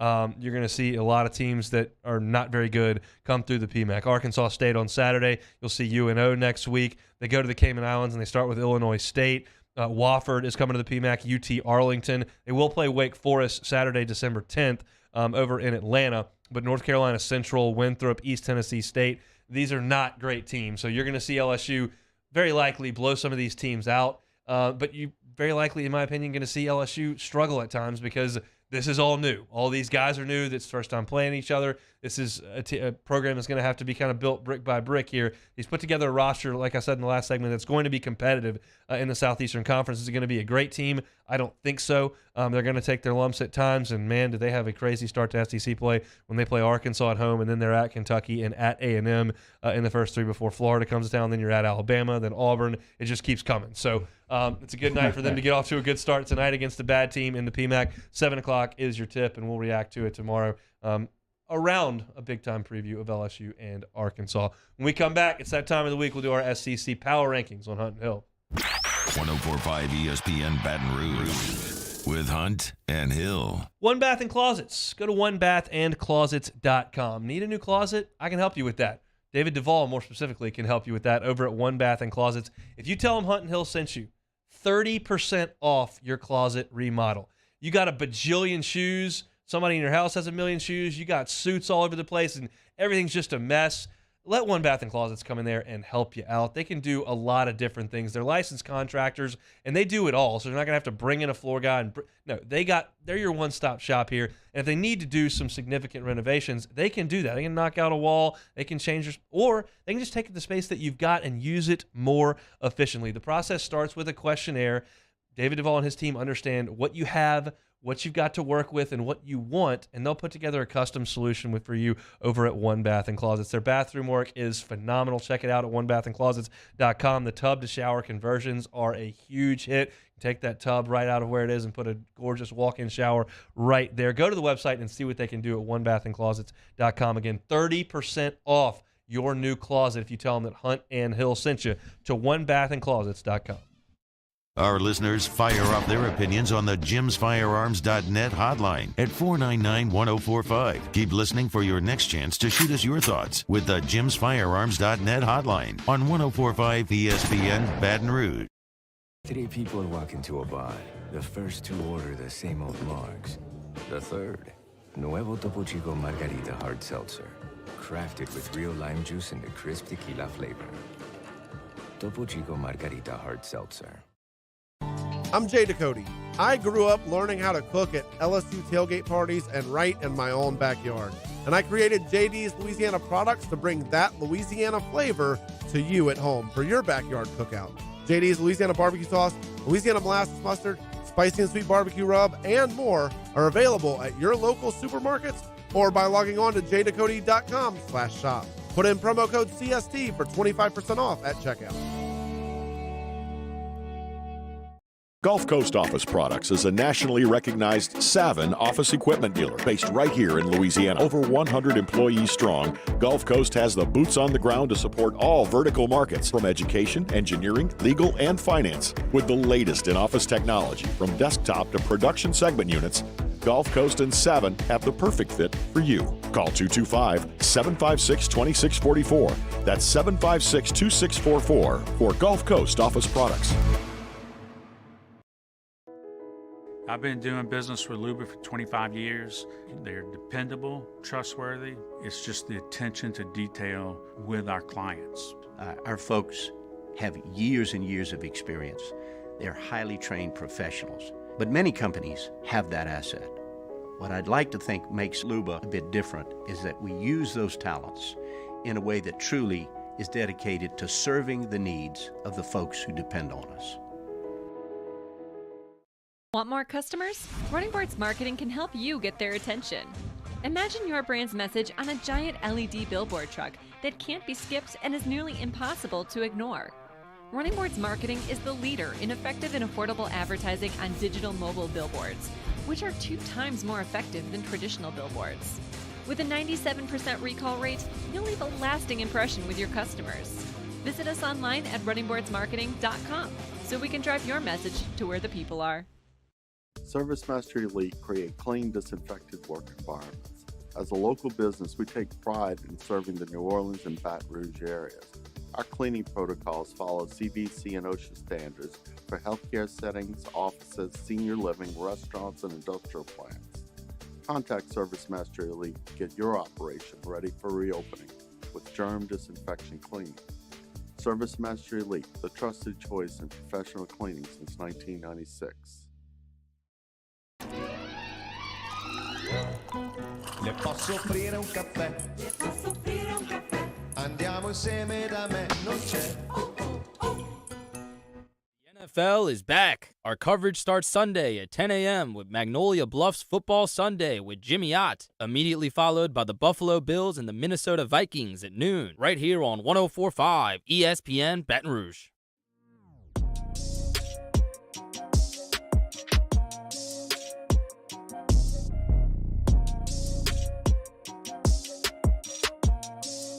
This is Hunt and Hill on 104.5 ESPN Baton Rouge.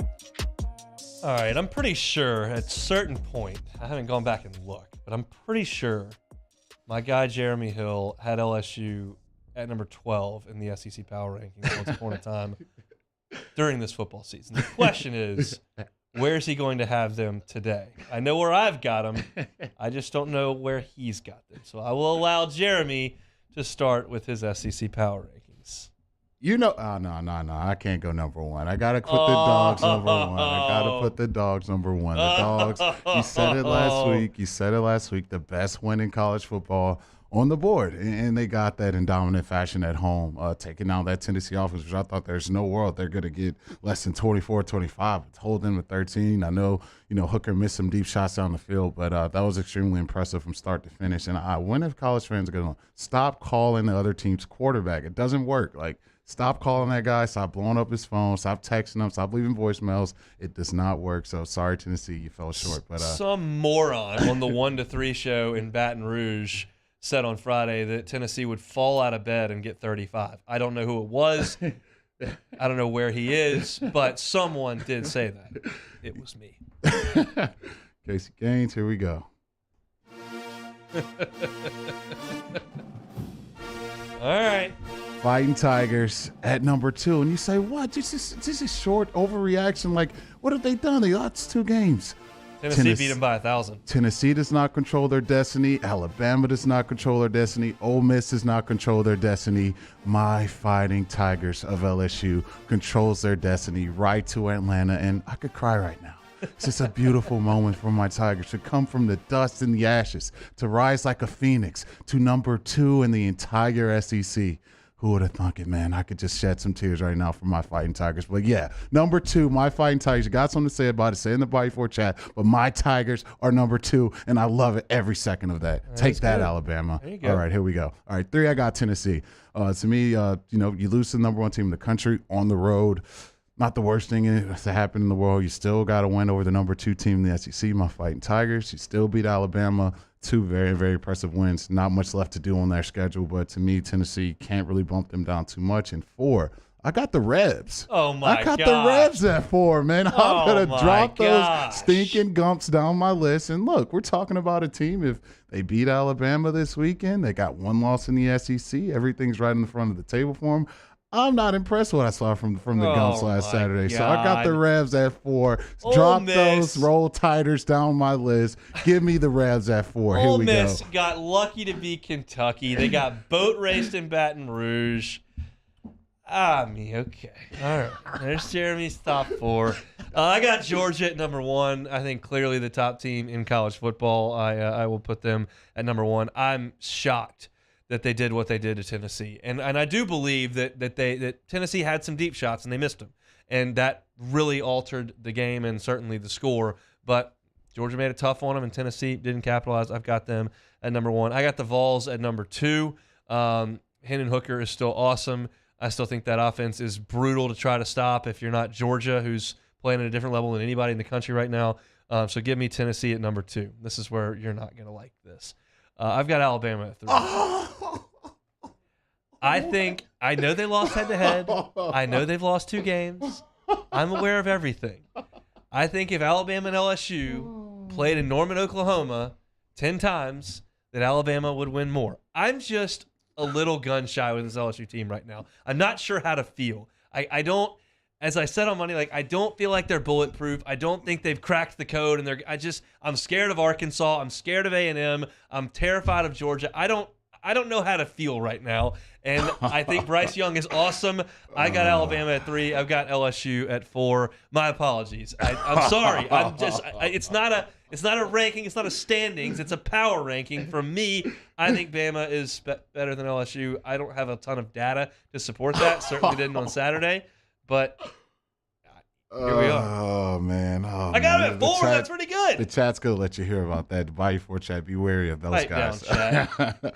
All right, man. I got Bama at 5. I normally don't even talk about these guys, but for this week, I will talk about them. You lose on the road, sleepy game, turnovers out the wazoo, turn the ball over your first drive. You're just not looking great. It's not the Alabama of old. You give up 32 points to a LSU. The chat is going nuts. Oh, they're gonna let you have it. I think you deserve it this week, man. I was like, come on, man, what are we doing? But yeah, I got the Tide down at 5. They're gonna have to have heroics from Bryce every week. I mean, that's just what it boils down to. And seems like their coordinators in that same camp. Just forget Gibbs, forget the 5-star transfer we got in the portal. Let's just drop back and pass it 50+ times a game. And I don't know if that's the best avenue for this Tide team. So we'll see how things play out. I don't know, man. I'm torn this week. I would love to see them in the doldrums, losing to Ole Miss, and see if my man Lane Train Ross at top, but also wouldn't be mad if they kind of put us in the title. I'm good with either one, honestly. I don't care what happens in that game. All right, 6, I got Kentucky. Weird year for them. A lot of hype going into it, but, after 5, things get real shaky. So you'll see a little weirdness in these next 3, but I still got Kentucky for what they do. I would love if they upset Georgia later on in the season, get the 4th overall draft guy on the draft board to have a big-time game. Just give me one big-time game. Levis, can you do that for me? But Kentucky at 6. 7, I got my man Leach. That's a funny guy right there. In that air raid, we just kind of know the up and downness of it all, and them giving up all those points to that bad Auburn team after going up 24-6. That defense is real shaky. You don't know what you're going to get. But I think, what they've done so far this year, I got to put them at 7. 8, I got Arkansas. Bad loss to Liberty. But there's still some talent on that roster. If KJ can just, bring it a little something more than what he got. I think going down 21-0 to Liberty is just absolutely embarrassing. But they're going to have to, play a lot better. And to me, they got one of the best rushers in all the SEC. So maybe they can depend on that to get going. But, yeah, so 5 through 8, I got Alabama 5, 6 Kentucky, 7 Mississippi State, 8 Arkansas. I've been accused of smoking drugs in the Bayou Ford chat now. I've been called Hunt Cannell in the chat. I've been asked to take my shirt off because it is purple and gold. Trust me, nobody wants any part of that. However, the rankings stand. The rankings are what they are. Maybe we change the rankings next week. For this week, that's what the rankings are. Number 5, I've got Ole Miss. I think they've won 18 of 21. Hard to argue with. Dart, I thought, was pretty good in Baton Rouge. Made a couple of bad decisions and bad throws, and LSU did drop one interception. But that running game's going to be good, and the defense has been passable to this point. I got Mississippi State at 6. At least they're pretty solid. I mean, they've had their lumps. Didn't play well in Lexington. Obviously, Alabama's way too much for them, and I think they're going to get smoked on Saturday against Georgia. But I can trust Rodgers to play pretty well. Their defense is okay. I'll put them at 6. At 7, I've got Florida. They do have something they can hang their hat on, which is the run game. As I get down the list, I find that there are fewer and fewer teams that I've got something I know I can hang my hat on. At least Florida does have a good offensive line, some talented backs, and Richardson can play a good football game. So I'll go Florida at 7. I've got Kentucky at 8. They eked by Missouri. They've got the worst total offense statistic in the entire SEC.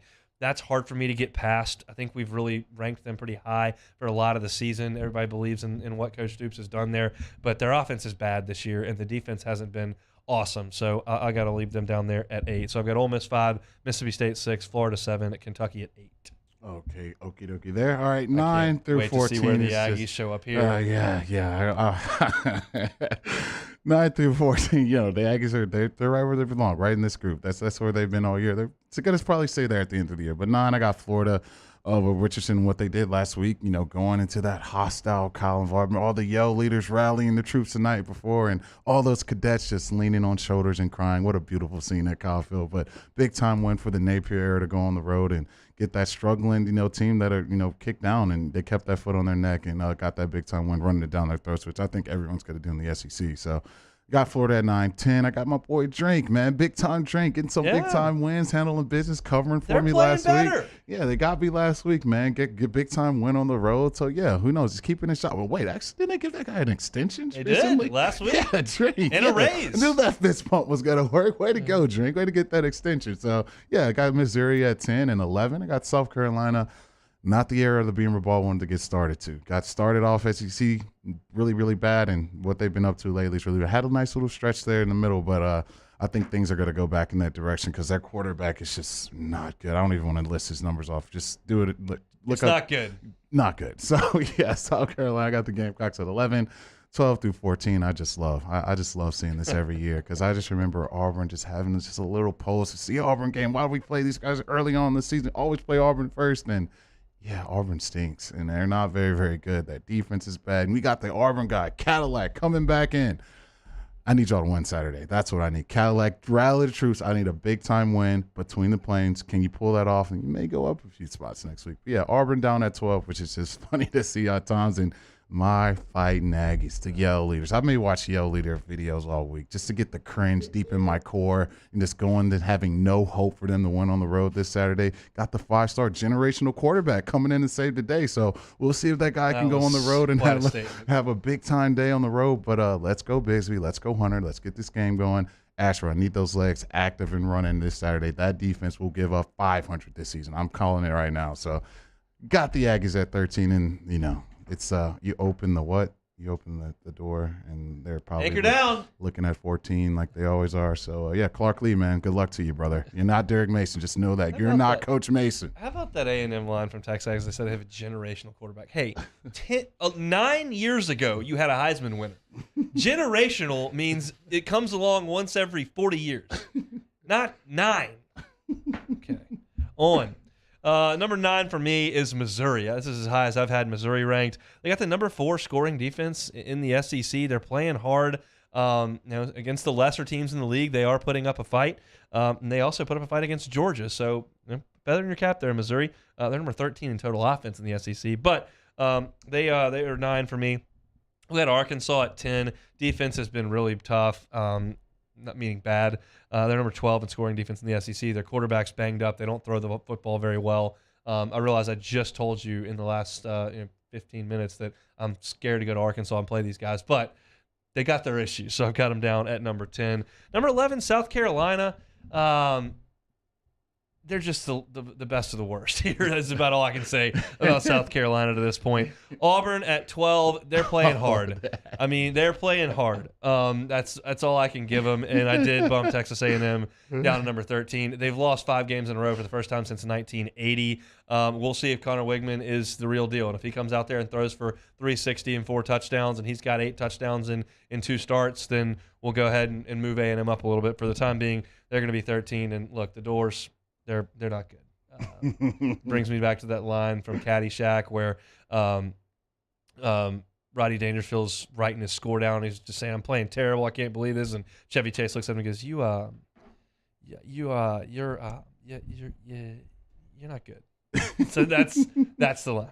That is Vanderbilt there at 14. So those are the SEC power ranks. I got Georgia 1, Tennessee 2, Alabama 3, LSU 4, Ole Miss 5, Mississippi State 6, Florida at 7, Kentucky at 8, Missouri at 9, Arkansas at 10, South Carolina at 11, Auburn at 12, A&M at 13, and the Vanderbilt Commodores bringing up the rear. And I have made everyone in the Bayou Ford chat very upset with me, and for that, I do apologize. Well, I think they're going to like my rankings a lot better. Yes, they will. 1, I got the Dogs. 2, it's my Fighting Tigers of LSU. Love seeing them right. That 2 just looks so juicy right there. All right, 3, Tennessee, 4, Ole Miss, 5, Alabama, 6, Kentucky, 7, Mississippi State, 8, Arkansas, 9, Florida, 10, Missouri, 11, South Carolina, 12, Auburn, and where they belong every week, 13, the Fighting Aggies, and 14, the Doors.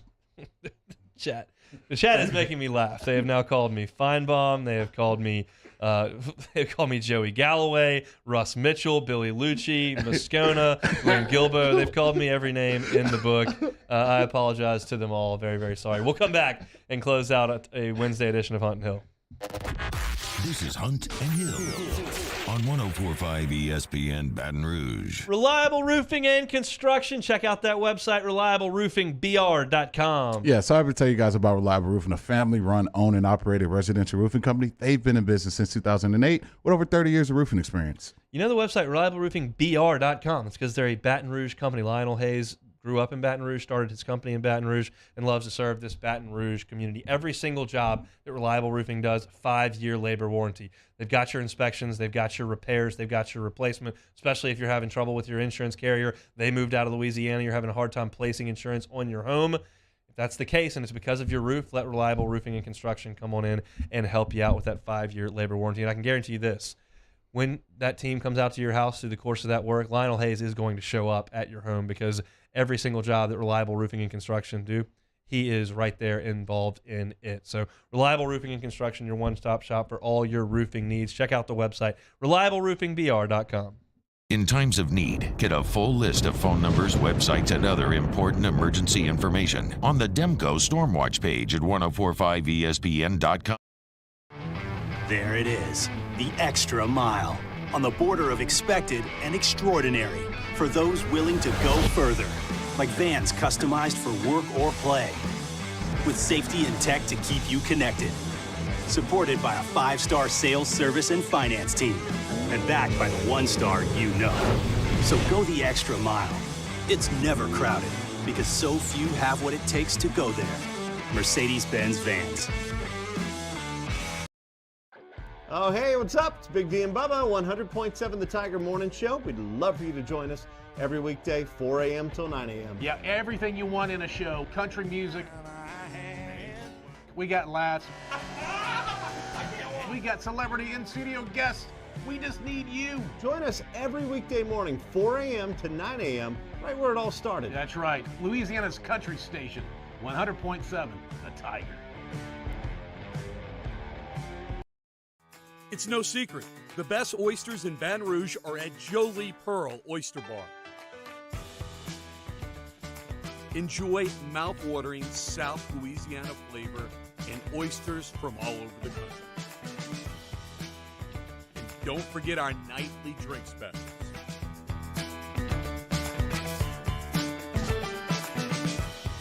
Jolie Pearl Oyster Bar, located in downtown Baton Rouge. Eli's always been into grilling. It took us a while to see it, but the signs were there. What are you doing, Eli? I knew grilling was my thing. I have been talking about it throughout my career. Happy with the results? I am. Got the new grill from barbecueguys.com. It performed great. My advice, as I always told my boys, do more of what you're born to do. Barbecue Guys, for those who were born to grill. You want cheese on your burger, Pops? I'll take a little cheese. I've been doing business with Luba for 25 years. They're dependable, trustworthy. It's just the attention to detail with our clients. Our folks have years and years of experience. They're highly trained professionals. But many companies have that asset.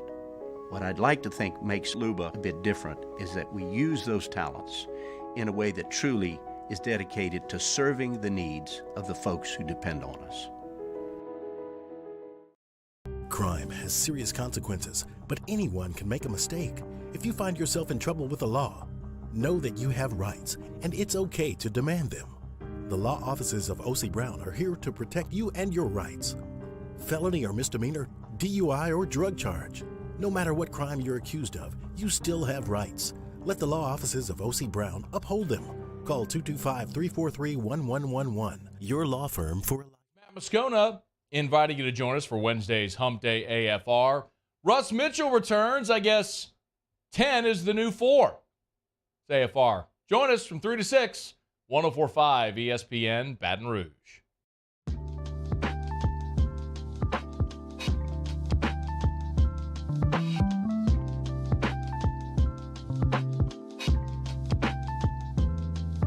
Hunt and Hill, 104.5 ESPN Baton Rouge. Chat's taking it too far now. Roger Claiborne said, at this point, I'm starting to wonder if Jay Johnson and the baseball team is really that good, because you know who told us they were good. It's a blatant shot at me. It's a shot at the baseball program. Unacceptable, Roderick. No, we're not taking any Jay Johnson baseball center. Now, that's a step too far for me, too. Exactly. Squad is lit. Can't wait to get into the PMAC tonight. Tigers 22.5-point favorites against the Kangaroos.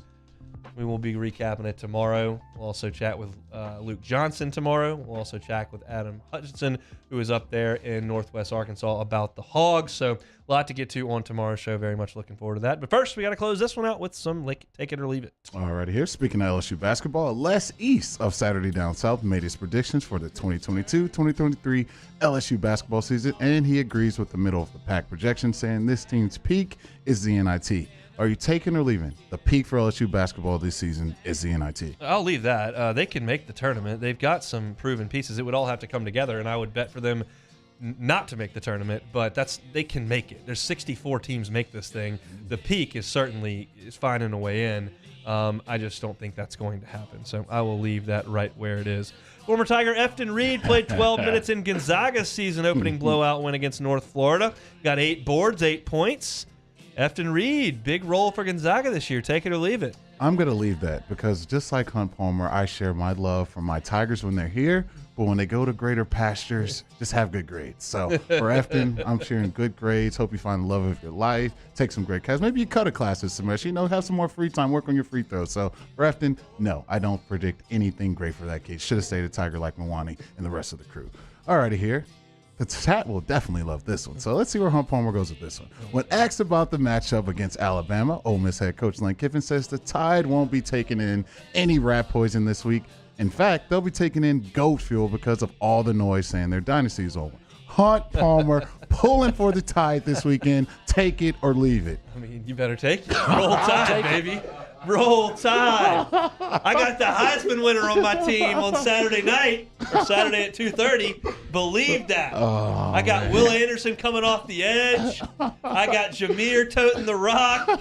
We got a squad on Saturday in Oxford. I figured that was coming. I just knew it. I The like chat's going to love it. You're tripling down on it. The chat is going to have a blast with you all week. The drop. YouTube might break at this point. I think our Bayou Ford may need to look into sponsoring something else if I continue to keep this up. But hey, I don't get to do this very often. As somebody from the Bayou Ford chat said, I don't think I've pulled for them since the Cam Newton 2010 game, the Cam back. They choked that day. McElroy and Ingram and the boys. But yeah, I mean, come on. You can't tell me you're pulling for Ole Miss on Saturday. Actually, in a perfect world, I want Ole Miss to beat Bama and put them at 3 losses already, and then we just go seal our journey. We seal it with all the pressure on the line at Kyle Field. I'll die. Get too much pressure. You don't want Ramos kicking a game winning kick in that game. I can't make it. I won't be able to eat Thanksgiving. If it comes down to that game, I'm gonna lose it. So what about SEC title on the line and the Aggies missing a bowl game at 5 wins for the season? It would be great if you assured me that it was going to happen, but the thought of what could go wrong is mortifying. I can't deal with it. All right, that's fair. All right, we're going to wrap things up here on a Wednesday edition. My apologies for all those who I've offended greatly. It was not my intention, but look, things are the way that they are. It's the way it goes. You missed any of the show today, catch it on demand, 1045ESPN.com, Apple Podcasts, Spotify. Lots of good stuff on the show tonight. Excited to get out to the PMAC tonight. Jimmy Ott's game time is at 6 o'clock tonight until 8. Matt Moscona is about to drive you home on After Further Review. Have a wonderful Wednesday. Go Tigers on the hardwood. We will see you tomorrow at 1 o'clock. You've been listening to Hunt and Hill.